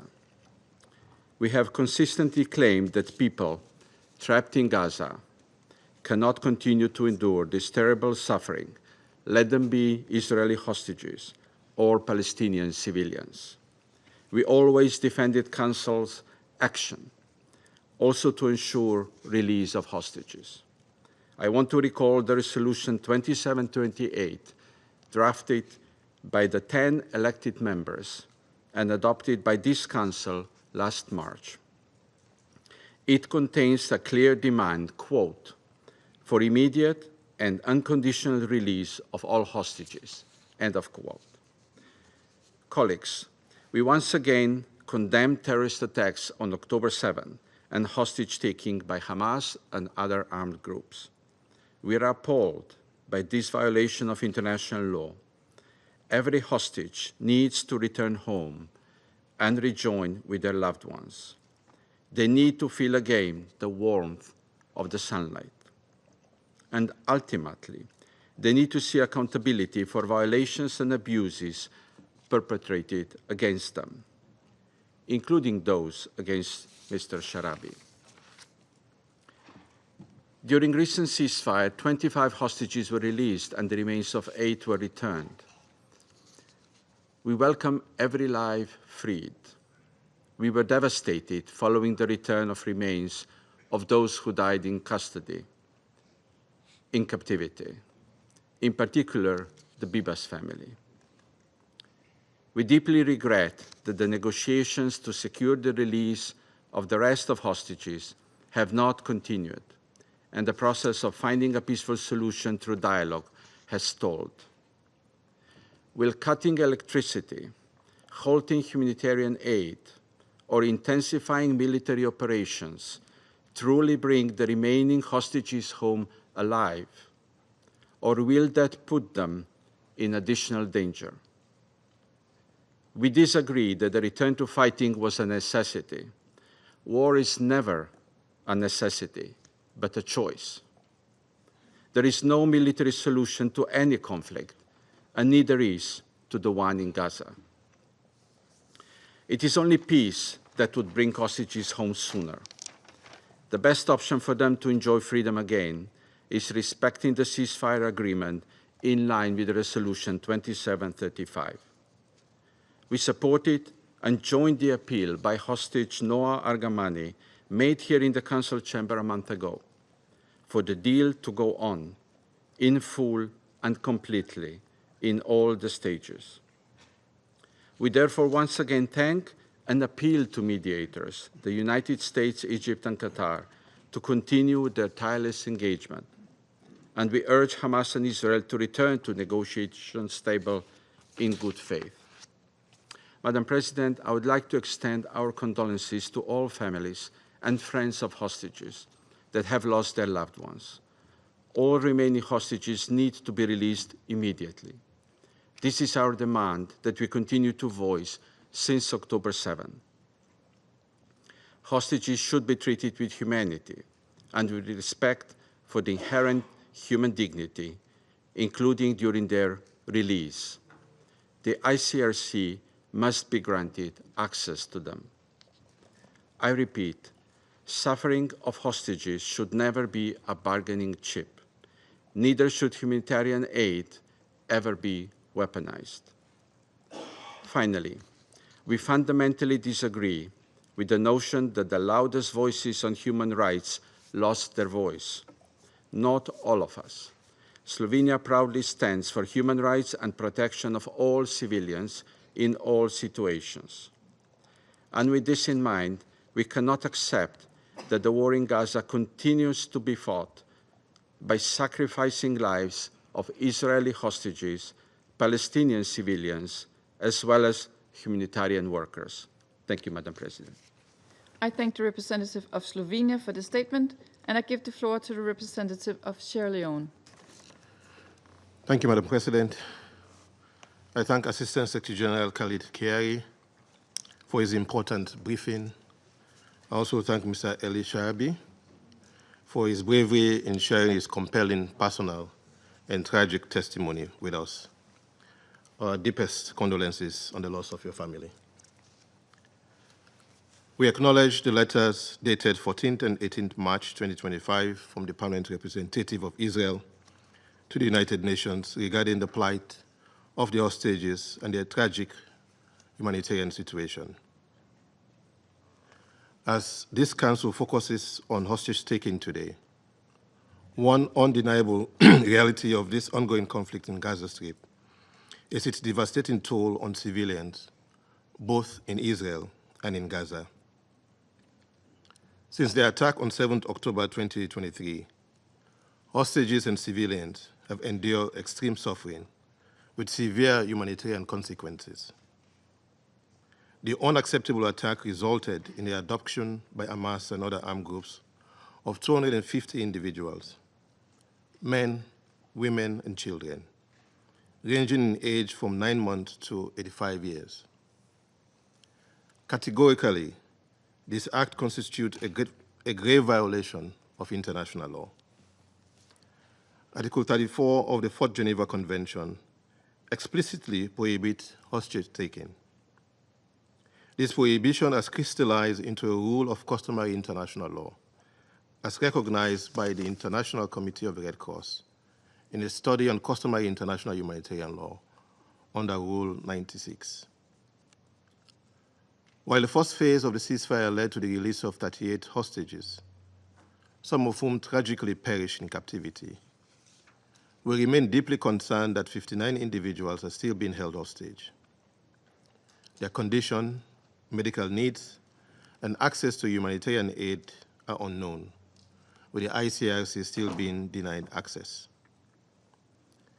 In light of the unimaginable pain and suffering endured by hostages and their families, Sierra Leone reiterates its firm and unequivocal demand for their immediate and unconditional release, as previously called for by this Council in Resolution 2712, 2720, 2728, and 2735. We note the endorsement in this Council in Resolution 2735 of the agreed terms for the release of Palestinian detainees, and also call for the release of thousands of Palestinians detained in the State of Israel without trial, access, or proper care, in violation of international law and their fundamental rights and dignity. We emphasize that the release of hostages and detainees must be conducted with dignity, and the ICRC must be granted immediate access in accordance with international humanitarian law to provide medical and humanitarian assistance. As we extend our deepest sympathies to the families of all victims of this conflict, including the hostages, we stress the importance of investigating violations, including allegations of mistreatment and abuse of hostages and detainees. Accountability must be ensured for all grave violations committed in the context of this conflict, including those arising from the ongoing occupation of Palestinian territories. Madam President, as the Security Council convenes to address yet another tragic aspect of its decades-long conflict, the Palestinian struggle for self-determination, and the 7th October 2023 escalation, reports indicate that the Israeli defensive forces have carried out pre-dawn attacks in northern and southern Gaza, killing over 70 Palestinians, including women and children. This comes just one day after more than 400 Palestinians, including 183 children, were killed following the government of Israel breach of the ceasefire. As briefed by ASG Chiari, 1 UNOPS and 5 UNRWA staff members were also killed. As a council, we must continue to collectively work to end this conflict. This layer of tragedies, we must support efforts to protect civilians in Israel, Gaza, and the West Bank, and strive relentlessly towards a peaceful and sustainable resolution of this conflict. The recent post-ceasefire escalation of violence has already resulted in hundreds of casualties, and continued diplomatic engagement is essential to return to the ceasefire agreement and address outstanding issues. In closing, we must reiterate that hostage-taking is a grave violation of international law, and it triggers responsibilities for armed groups, states, and the international community. It demands immediate action for the protection, release, and legal accountability of all those involved. We also reiterate our call for a just and lasting political solution to this conflict, the immediate and full restoration of humanitarian aid access, respect for international law, and the protection of civilians and humanitarian workers, and a resolution that ensures security and coexistence for both Israelis and Palestinians, living side by side in peace and tranquility. I thank you. I thank the representative of Sierra Leone for the statement. I give the floor to the representative of Greece. Thank you, Madam President. I also wish to thank ASG Khaled Chiari for his briefing, as well as Mr. Eli Sharabi for his testimony here today. Madam President, 531 days have passed since Hamas launched a brutal terrorist attack on Israel. Greece immediately condemned this attack, as well as the cruel treatment of all hostages kept in captivity in terrible and inhumane conditions. Today, 59 hostages remain still in Hamas's captivity, 24 of whom are believed to be alive. The tragic story of Eli Sharabi is a sheer reminder that this war must end now. We extend our deepest and most heartfelt condolences to him for the tragic loss of beloved family members, as well as to the families of victims and hostages. We reiterate our call for all hostages to be released immediately and unconditionally. Dramatic stories like the one of Noah Ragamanis, whose partner is still in captivity, are mere reflections of the scale of pain still endured by survivors in captivity and their loved ones. Likewise, the heartbreaking fate of the Bibas family highlights the urgent need to bring the agony and suffering to an end. Our thoughts remain with them. Madam President, the long-awaited ceasefire and hostage release agreement in Gaza was a great example of what could be achieved through political will and opportunity to replace despair with hope for a better future. Hope on the horizon became visible when Israeli families were given the chance to finally rejoin their loved ones and Palestinian people were finally able to stop counting their dead. In this respect, we are very concerned with the resumption of hostilities in Gaza and the high toll on civilians. It is necessary to resume negotiations for the ceasefire renewal immediately so as to ensure the release of remaining hostages and to protect the lives of the civilian population in Gaza. Madam President, the world cannot or should not forget neither the lives taken as a result of the horrendous terrorist attack on October 7, nor the lives of the remaining hostages. At the same time, we cannot or should not forget that the war in Gaza has left behind thousands of Palestinians dead, injured, separated from their families, and internally displaced. The humanitarian crisis on the ground cannot be ignored. Millions are in urgent need of primary health services, education, and shelter. Safe, unconditional, massive, and unhindered delivery of humanitarian aid at scale to the people of Gaza must be ensured. We share the grief for the UNOP staff member who died during the strike at the UN gas house in Gaza and offer our condolences to his family in the UN. Border crossing points must remain open. UNRWA's role should not be undermined. Civilians and humanitarian workers must be protected in line with international humanitarian law. Madam President, the political process must be revitalized with the aim of achieving a two-state solution according to the relevant Security Council resolution, while recognizing the right of Israel to exist in peace and security.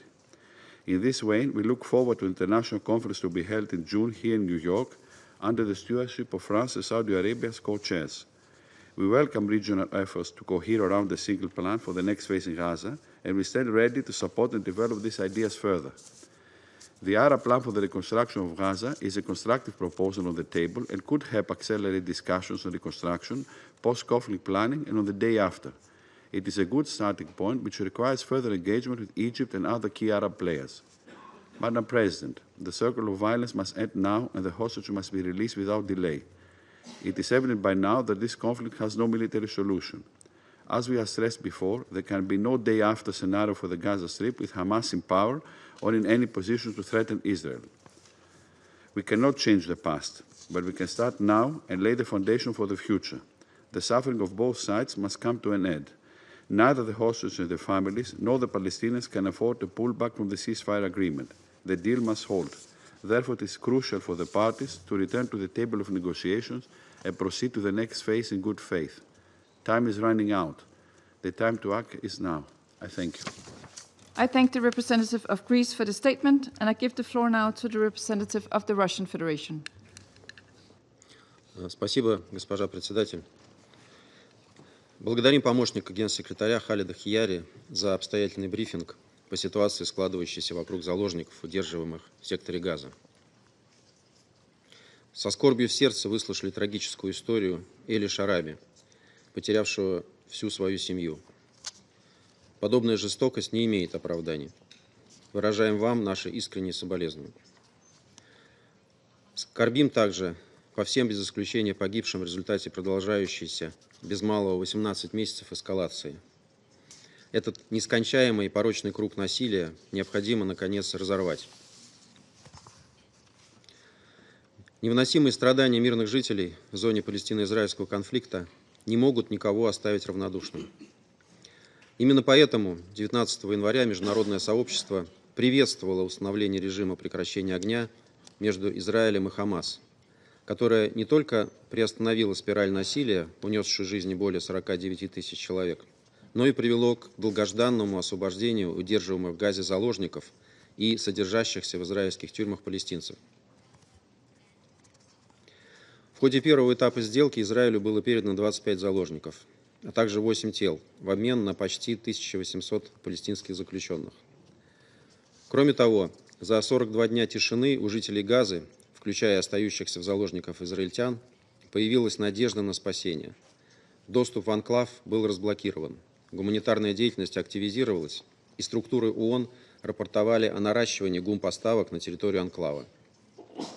Весь мир вздохнул с облегчением. Однако с приближением даты окончания первого этапа договоренности о прекращении огня перспективы дальнейшей реализации сделки оказались под вопросом. С первого дня перемирия руководство Израиля последовательно наращивало воинственную риторику при сохранении присутствия формирования армии обороны Израиля в секторе. Переход ко второй фазе сделки, предполагающей постоянное прекращение огня и освобождение всех остающихся в Газе заложников, видимо, даже не рассматривался. Вместо этого израильские власти, вопреки достигнутым при помощи посредников договоренностям, упорно продвигали идеи исключительно технического продления перемирия в целях возвращения всех заложников. Ситуация долгое время оставалась подвешенной. Однако окно возможностей на перезапуск комплексного процесса мирного урегулирования все-таки захлопнулось 18 марта, когда авиация армии обороны Израиля возобновила авиаудары по территории сектора, в результате чего были убиты более 420 человек, в том числе сотрудники ЮНОПС. Еще 5 сотрудников ООН получили ранения. Как заявил генсекретарь ООН, общее число погибших 7 октября 2023 года ООНовцев составило по меньшей мере 280 человек. Присоединяемся к решительному осуждению генсекретарем нападений на персонал Всемирной организации и его призыву к проведению полноценного расследования данного инцидента. Госпожа председатель, мы с глубоким сожалением восприняли возобновление Израилем военных действий в секторе Газа. Причем, насколько мы можем судить, речь идет не только о воздушных налетах, но и о наземной операции. Решительно осуждаем любые действия, которые ведут к гибели мирных граждан и дальнейшему разрушению социальной инфраструктуры. Обескураживает и поступающая информация о неизбирательных атаках израильской авиации по району Маваси, ранее объявленному израильтянами гуманитарной зоной безопасности для эвакуации с территории анклава всех нуждающихся в неотложной помощи. В итоге, сегодня мы узнали и о возобновлении обстрелов из Газа израильских городов, включая Тель-Авив, что было весьма предсказуемо, ведь насилие порождает насилие. Параллельно Израиль возобновил полную блокаду сектора Газа, прекратив подачу воды и электроэнергии, несмотря на очевидную угрозу для жизни и безопасности тех, кто там находится, в том числе остающихся в заложниках израильтян. Такое решение представляет собой грубейшее нарушение международного гуманитарного права и может трактоваться как военное преступление. Проблема выживания, с которой сталкиваются палестинцы, осложняется критической ситуацией вокруг функционирования БАПОР, которая является ключевой структурой по комплексному содействию палестинцам. Закручивая гайки в секторе Газа, руководство Израиля одновременно продолжает неправомерные шаги, включая военную операцию на западном берегу реки Иордан. Завтра у нас будет возможность обсудить эту тему подробно. Госпожа председатель, сегодня мы с крайним разочарованием вынуждены констатировать, что прекращение огня, которого мы все так долго добивались, оказалось неустойчивым. Сложно говорить о его дальнейших перспективах, когда израильское военно-политическое руководство открыто заявляет о намерении действовать против Хамас с возрастающей силой и вести дальнейшие переговоры по сделке исключительно под огнем. Выбор в пользу войны, похоже, уже сделан. И кто знает, сколько новых жертв ждет Палестину и Израиль впереди. Полагаем, что хрупкость только что нарушенных Израилем договоренностей объясняется еще и тем, что Совет Безопасности ООН с самого начала было мало что известно насчет деталей переговорного процесса по сделке. Ведь Совет был изначально от нее целенаправленно отсечен, и весь акцент делался на усилиях других посредников. Соответственно, оказался невостребован и весь имеющийся у ООН для этого специальный инструментарий, задействование которого могло бы обеспечить устойчивый характер прекращения огня. Важно, чтобы те, кто будет работать над восстановлением перемирия в секторе, отдавали себе в этом отчет. Несмотря на новое обострение палестино-израильского конфликта, мы убеждены что его дипломатическое решение не только возможно, но и является единственной реалистичной опцией. Призываем израильскую и палестинскую стороны при содействии посредников вернуться за стол переговоров с целью выработки взаимоприемлемого компромиссного решения проблемы удерживаемых лиц, возвращения к режиму прекращения огня и возобновлению полноценного гуманитарного доступа. Это позволило бы обеспечить устойчивую нормализацию в секторе Газа и запустить полномасштабное восстановление палестинского анклава. Уверены, что это именно то, чего желают как мирные палестинцы, так и родные и близкие остающихся в Газе заложников, включая уроженца Донбасса Максима Харкина.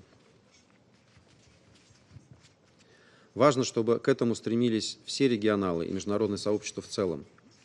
Процесс палестино-израильского урегулирования должен быть возвращен в политическое русло, с тем, чтобы были удовлетворены как законные озабоченности Израиля в сфере безопасности, так и чаяния палестинцев на обретение собственного государства в границах 1967 года. Мы готовы работать над этой задачей в Совете Безопасности вместе с теми, кто разделяет этот подход. Благодарю за внимание. I thank the representative of the Russian Federation for the statement, and I give the floor to the representative of Guyana. Madam Chair, Madam President, actually, thank you for convening today's meeting. I thank Assistant Secretary General Chiari for his briefing, and I take this opportunity to extend to him and the UN family our deepest condolences on the killing of the 6 UNOPS and UNRWA workers over these last few days. I also commend Mr. Sharabi for his courage in sharing his experience with us today and commiserate with him on the loss of his loved ones in such tragic circumstances. Madam President, at the outset, Guyana stresses that the taking of hostages is a grave breach of international law, particularly Common Article 3 of the Geneva Conventions. In this context, we condemn once again the taking of hostages by Hamas during the 7th October attacks on Israel and emphasize the provisions of Security Council's resolutions 2712, 2720, 2728, and 2735, which call for the release of all hostages. We further stress the imperative of ensuring humanitarian access to these individuals to attend to their medical and other needs. Guyana also emphasizes the obligation of parties to ensure that the remains of anyone who died while being held hostage or detained are handled with dignity and respect. Madam Chair, in the context of the foregoing, allow me to underscore the following 3 points. First, there must be an immediate end to the ongoing hostilities in Gaza to create the conditions for peace, recovery, and for a lasting, just, and comprehensive end to the Israeli-Palestinian conflict. As Guyana has consistently emphasized, recurring cycles of violence between the two sides only hurt the prospects for a lasting peace and place both Palestinian and Israeli civilians at continued risk of harm, including death. It is therefore important to address the factors driving occurrences, such as those witnessed on 7th October. In this context, Guyana recalls member states' commitment, as elaborated in the UN's Global Counterterrorism Strategy, to, and I quote, address the conditions conducive to the spread of terrorism, including but not limited to prolonged, unresolved conflicts, dehumanization of victims of terrorism in all its forms and manifestations, lack of the rule of law, and violations of human rights, ethnic, national, and religious discrimination, political exclusion, socioeconomic marginalization, and lack of good governance, while recognizing that none of these conditions can excuse or justify acts of terrorism. End of quote. Efforts to combat terrorism must continue to take these important factors into account. Second, the Security Council must be at the forefront of efforts to address breaches of international law, which have implications for the maintenance of international peace and security. Given its primary responsibility for the maintenance of international peace and security, the Council should be the first to demand accountability for such breaches. It must also be first to institute measures in keeping with the scope provided by the UN Charter to address violations of international law, including in circumstances where those violations feature as the taking of hostages or the administrative detention of innocent civilians. Accountability is an important deterrent. Third and final, the resolution of the Israeli-Palestinian conflict calls for principled consistency. By this, I mean that there must be principled and consistent application of international law and principled and consistent responses to wrongdoing. The approach to this conflict should not be determined by convenience based on present circumstances, because this presents the risk of acting from expediency rather than principle. Guyana therefore appeals to this Council and to all Member States to consistently adopt a principled approach to the Palestinian question as we collectively seek to advance a lasting solution. Madam President, allow me to conclude by reiterating the need to bring a definitive end to the Israeli-Palestinian conflict, which keeps manifesting in cycles of violence that produce volumes of hurt to both sides. Let us work to achieve a ceasefire in Gaza, to bring home the remaining men, women, and children, which Hamas took hostage from Israel, and the Palestinians detained in Israeli jails without charge, and to end the aid blockade on Gaza, which is once again stifling Palestinian civilians. Guyana is prepared to do its part to this end in compliance with international law. I thank you. And I thank the representative of Guyana for the statement. I shall now make a statement in my capacity as the representative of Denmark. Mr. Sharabi, thank you for your courageous testimony today. Words are not enough to express our condolences for your loss. No one should be forced to endure what you and your loved ones have gone through. I would also like to thank Assistant Secretary General Khiari for your important briefing. Denmark reiterates once again its firm condemnation of the heinous terrorist attacks on October 7 by Hamas against Israel. We re-emphasize that hostage-taking is a war crime and that the actions of Hamas pose a clear threat not only to Israel but to international peace and security. Today, we express our deepest solidarity and grief with all those affected by the hostage taken on October 7th. Our thoughts are with all those that are still held in Gaza, those who came out but are traumatized for life, those who were killed in Hamas captivity, and those whose fate is still uncertain. Amongst those killed is a Danish-Israeli hostage, who we also mourn here today. We reiterate our demand for the immediate, unconditional, safe and dignified release of the remaining hostages. We also regret that the hostages have not been granted any humanitarian access to address their medical and other humanitarian needs as required under international law, including international humanitarian and human rights law.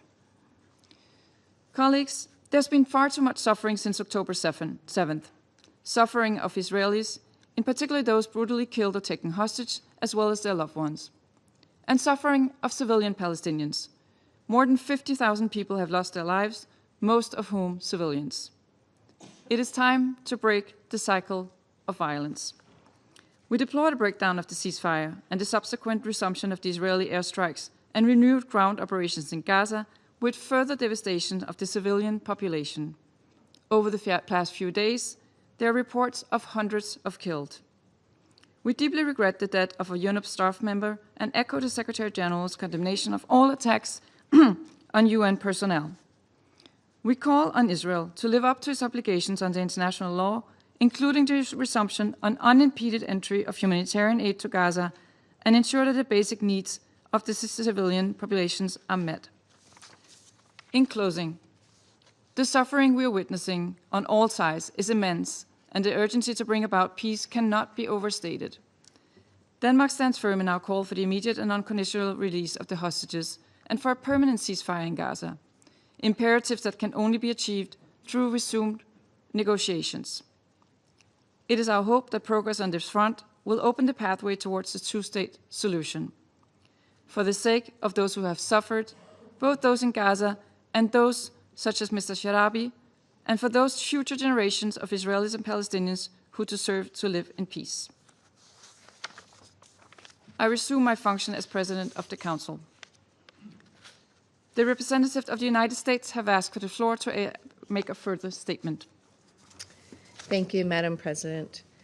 I wanted to respond on behalf of the United States, having listened to some of the statements made by others around the Council, on 3 points, if I may. On humanitarian aid, getting into Gaza, I would just reiterate the position that we have articulated, that nobody wants to see Palestinian civilians in Gaza go hungry or thirsty, and that we are working tirelessly to resolve this crisis. With respect to the report issued by the Commission of Inquiry cited by some in the Council today on alleged sexual violence by the IDF, I would point out that this report conflates the acts of a few who will be reprimanded by Israel with the full-fledged sexual violence campaign orchestrated by Hamas on October 7th, and that is disgraceful. With respect to the allegation that Israel is engaging in indiscriminate strikes, the United States would remind Council members that Israel is targeting Hamas leaders and operatives who continue to use civilian infrastructure and hide among the civilian population. And the Council must condemn this practice. I thank you. I thank the representative of the United States for the statement. I now give the floor to the permanent observer of the Observer State of Palestine. Madam President, allow me at the outset to thank Assistant Secretary General Khaled Khiari for his briefing and to convey through him our condolences and solidarity for the UN staff members killed and injured, some sustaining life-altering injuries and amputation, while they were in UN premises as a result of Israeli bombardment yesterday, and others who were killed recently from UNRWA, as Mr. Lazzarini has informed us. These victims were upholding the UN's most noble mission, trying to save lives.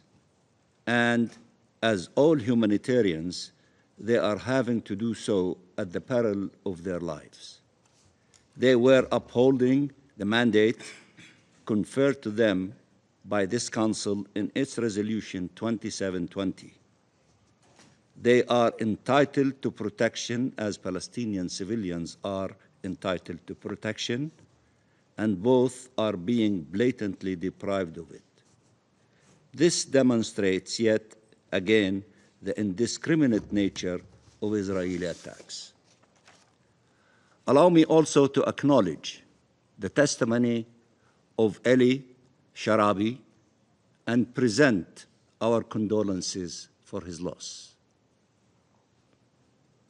Maybe no one around this table can fully grasp what such a loss means: the killing of loved ones, prolonged captivity, fear and trauma.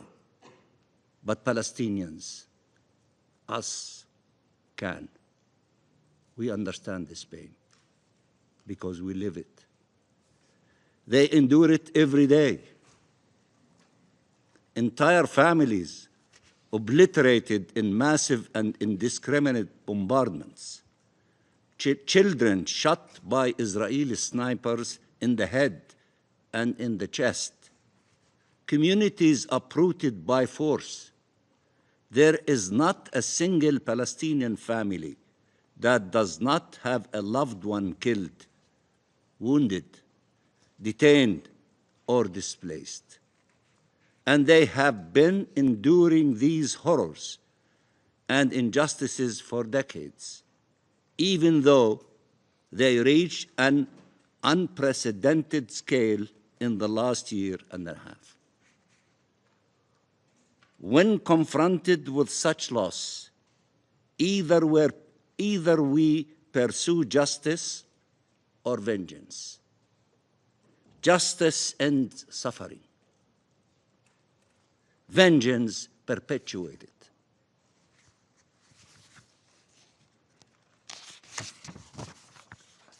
Madam President, we will not accept incitement against Palestinian civilians.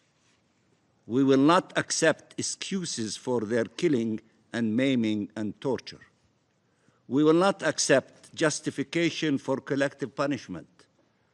We saw Israelis calling for and cheering on genocide.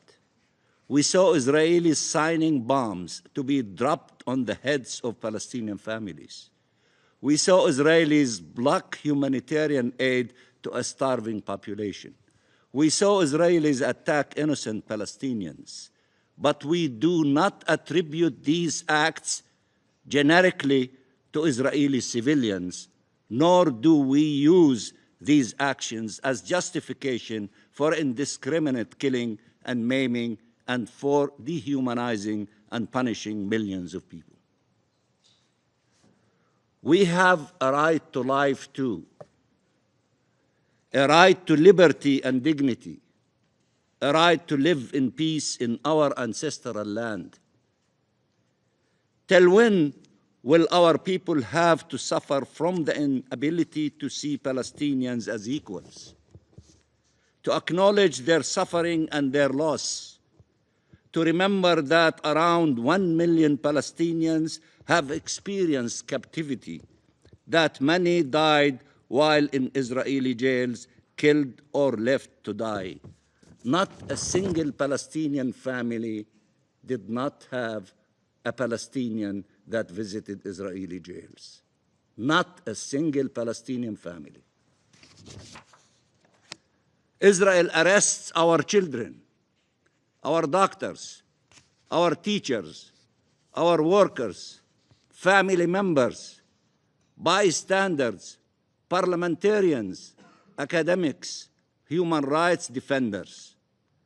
Israel considers all Palestinians guilty. All Palestinians guilty. Till when will people pretend they do not see the images of Palestinians coming out of Israeli captivity looking like ghosts, starved and traumatized, beaten and some raped? Till when Israel will pretend it bears no responsibility in the crimes it commits? Till when our humanity and our rights will be denied? We have to note that usually the ones who suffered most on both sides have been among the most passionate advocates for a ceasefire for over a year now. Those who suffer the most, they have solidarity with each other. Their calls should be heeded. As many of you referred to another victim that gave testimony to us, and she asked for the ceasefire to be defended and the 3 stages of the agreement to be implemented. Listen to her. Their calls should be heeded. Their suffering should not be used to inflict more death and devastation or as an excuse for perpetual war, genocide, forced displacement and annexation, dehumanization and hate. The suffering of all civilians must end. All civilians. We have a duty to end the occupation and conflict and to ensure life prevails, to ensure liberty prevails, to ensure shared peace and security prevail, if we truly care about the victims and about our peoples. Madam President, in 42 days, many more hostages were released than in 15 months of indiscriminate bombardments. If Netanyahu truly cared about the hostages, he would not have shattered the ceasefire that was allowing for their release. If anyone needed more evidence that Netanyahu could care less about the fate of the hostages, his decision to resume attacks against Gaza is the ultimate proof. All Israel had to do was move forward in implementing the ceasefire. Everyone knows this truth, starting with the families of the hostages themselves, who are still demonstrating to stop the bloodshed and restore the ceasefire. Killing innocent Palestinian civilians by the hundreds each day, forcibly displacing our population with the clear aim of annexing our land and ending our national identity has nothing to do with hostages or security.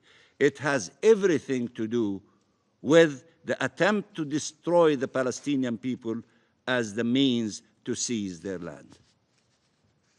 Madam President, the Israeli Minister of War addressed what he called the residents of Gaza, saying, and I quote, "Soon the evacuation of the population from combat zones will resume, and what follows will be far more severe. You will pay the full price, return the hostages and remove Hamas.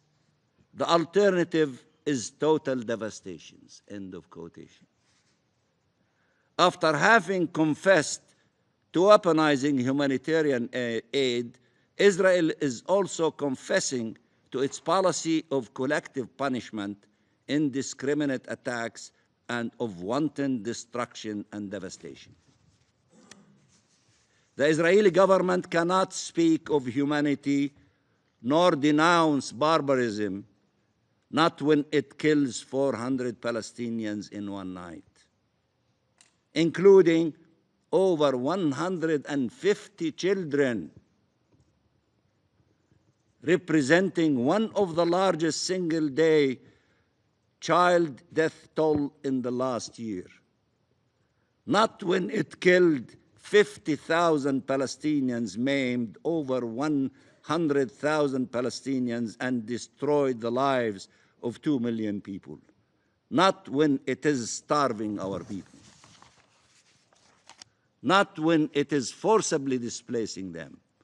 Not when it is abducting thousands and subjugating them to torture and beating and degrading treatment and sexual violence. Not when it is detaining the corpses of hundreds of Palestinians, denying their families the right to provide their loved ones dignified burial. Israel considered it is barbarism only if it attributes to the act of Hamas, but it is justified if it is committed by Israel. It is barbarism if the act is against an Israeli, and it is legitimate if the act is against a Palestinian. Look at this, despicable, double standard. Israel has a right to kill and maim, to arbitrarily detain and torture, to displace and destroy and devastate, and we have the right to die and disappear. That is not how international law works.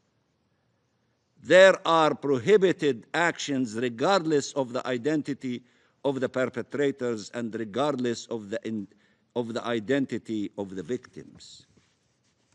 There are protections afforded to all civilians regardless of the nationality, religion, and race. These prohibitions and protections must be upheld. Madam President, civilians should not be harmed. Civilians should not be harmed. They should not fear being killed in their houses or abducted from their homes. Families should not be torn apart. They should be reunited in life, not in death. Reunited in life, not in death. We have been pushing for a ceasefire that guarantees this aim, while Israel continues advocating for more killing and more destruction. There is no military solution to this conflict. You cannot kill your way to a solution. You cannot negate the millions of Palestinians. We are rooted as olive trees deep in our land. You cannot kill all of us. Again, there is no military solution to this conflict, and you cannot kill your way to a solution. The Israeli government is trying to convince its people that killing, dispossession, and displacing Palestinians is the only way forward, while we have, even in the midst of this genocide, continued to plead for achieving our freedom through peaceful means. Our president from this chamber said, I am ready to negotiate and to talk peace. And for those who said Ramallah is so close to Jerusalem, he is ready in Jerusalem and in Ramallah and everywhere to talk peace for those who are ready and willing to talk peace.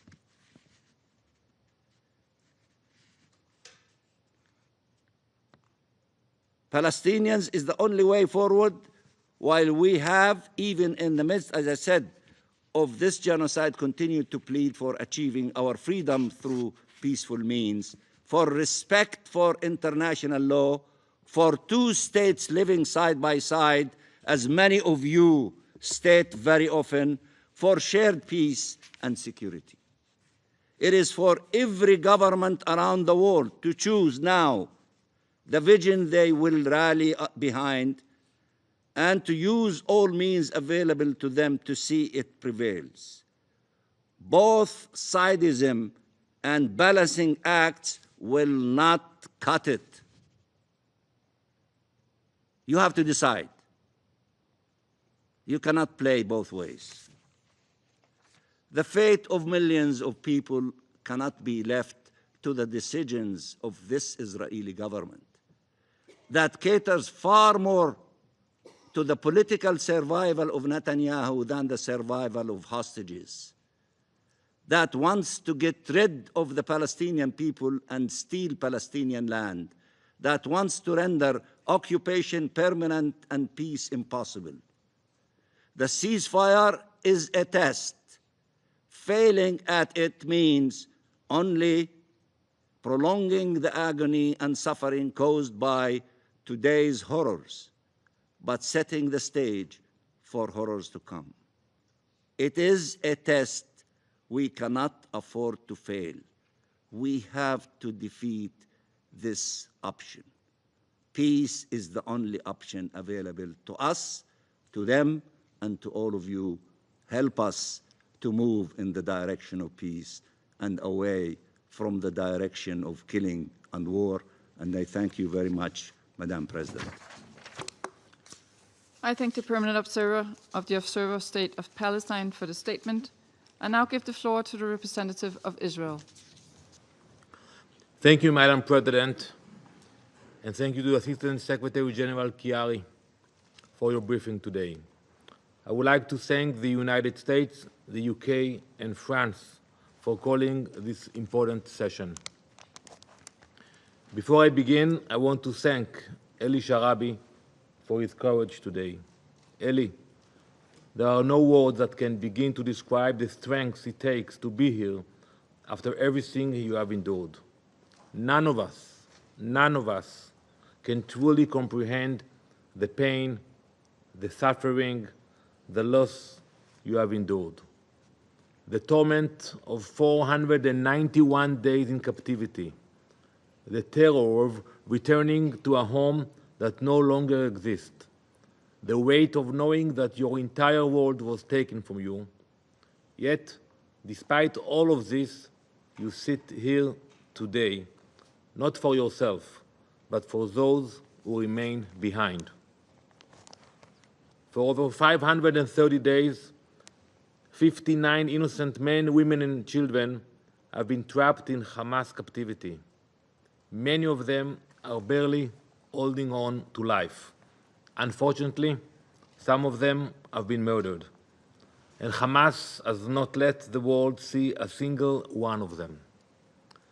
These are innocent people being tortured for the crime of being Israelis or being in Israel. They are starving in the dark, alone, afraid, suffering beyond what words can capture. They are denied food, water, and medicine. They are beaten, tortured, and humiliated. They are being held in conditions so inhuman, so depraved, that the hostages who were freed can barely describe what they endured.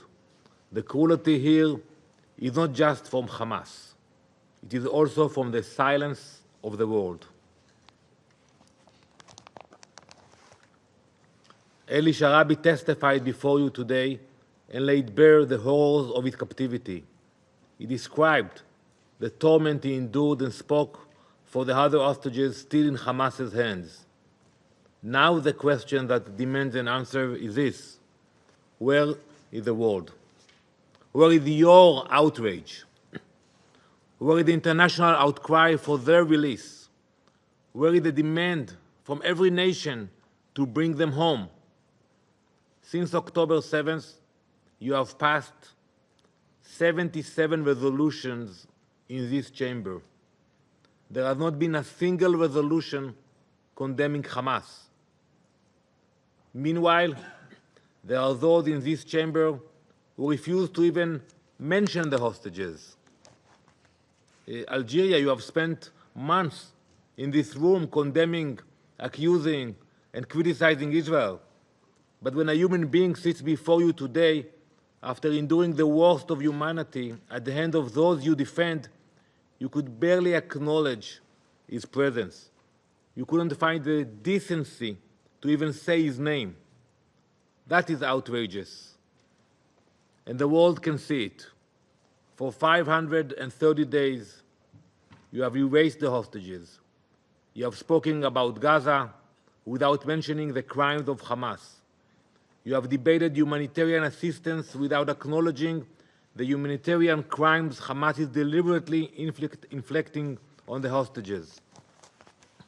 You have had the audacity to talk about a ceasefire without demanding that those held in Hamas's terror tunnels be freed. How can you claim to stand for international law while ignoring the hostages? How can you speak of human rights when you refuse to recognize the most horrific human rights abuse in this war? How can you sit in this chamber, look Eli Sharabi in the eye, and say nothing?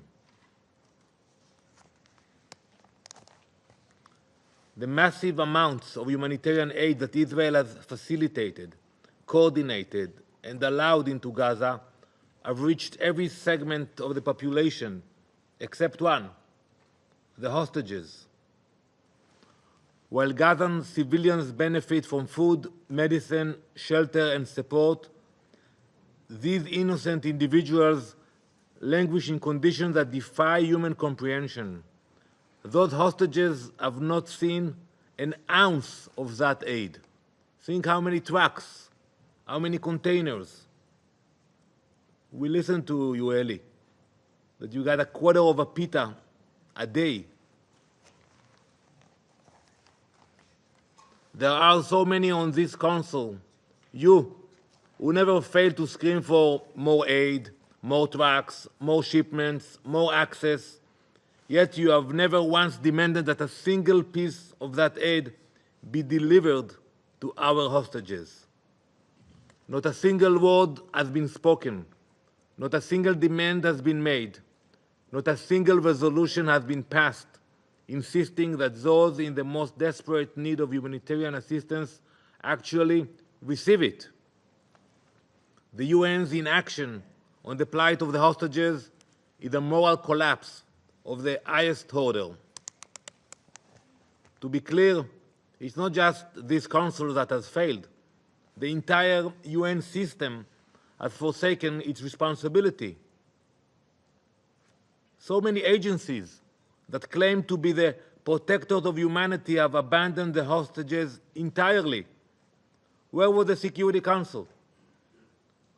The General Assembly? OCHA? UNICEF? The so-called Human Rights Council? The Red Cross? The Red Cross has not conducted one visit, one inspection. We heard the absurd equation you made about the detainees in Israel. They have 3 meals a day. They have medical treatment. They have visitations of the Red Cross. Before the war, they had visitations of families. How can you compare it? The Red Cross had no one inspection or spent one moment with the hostages in Gaza.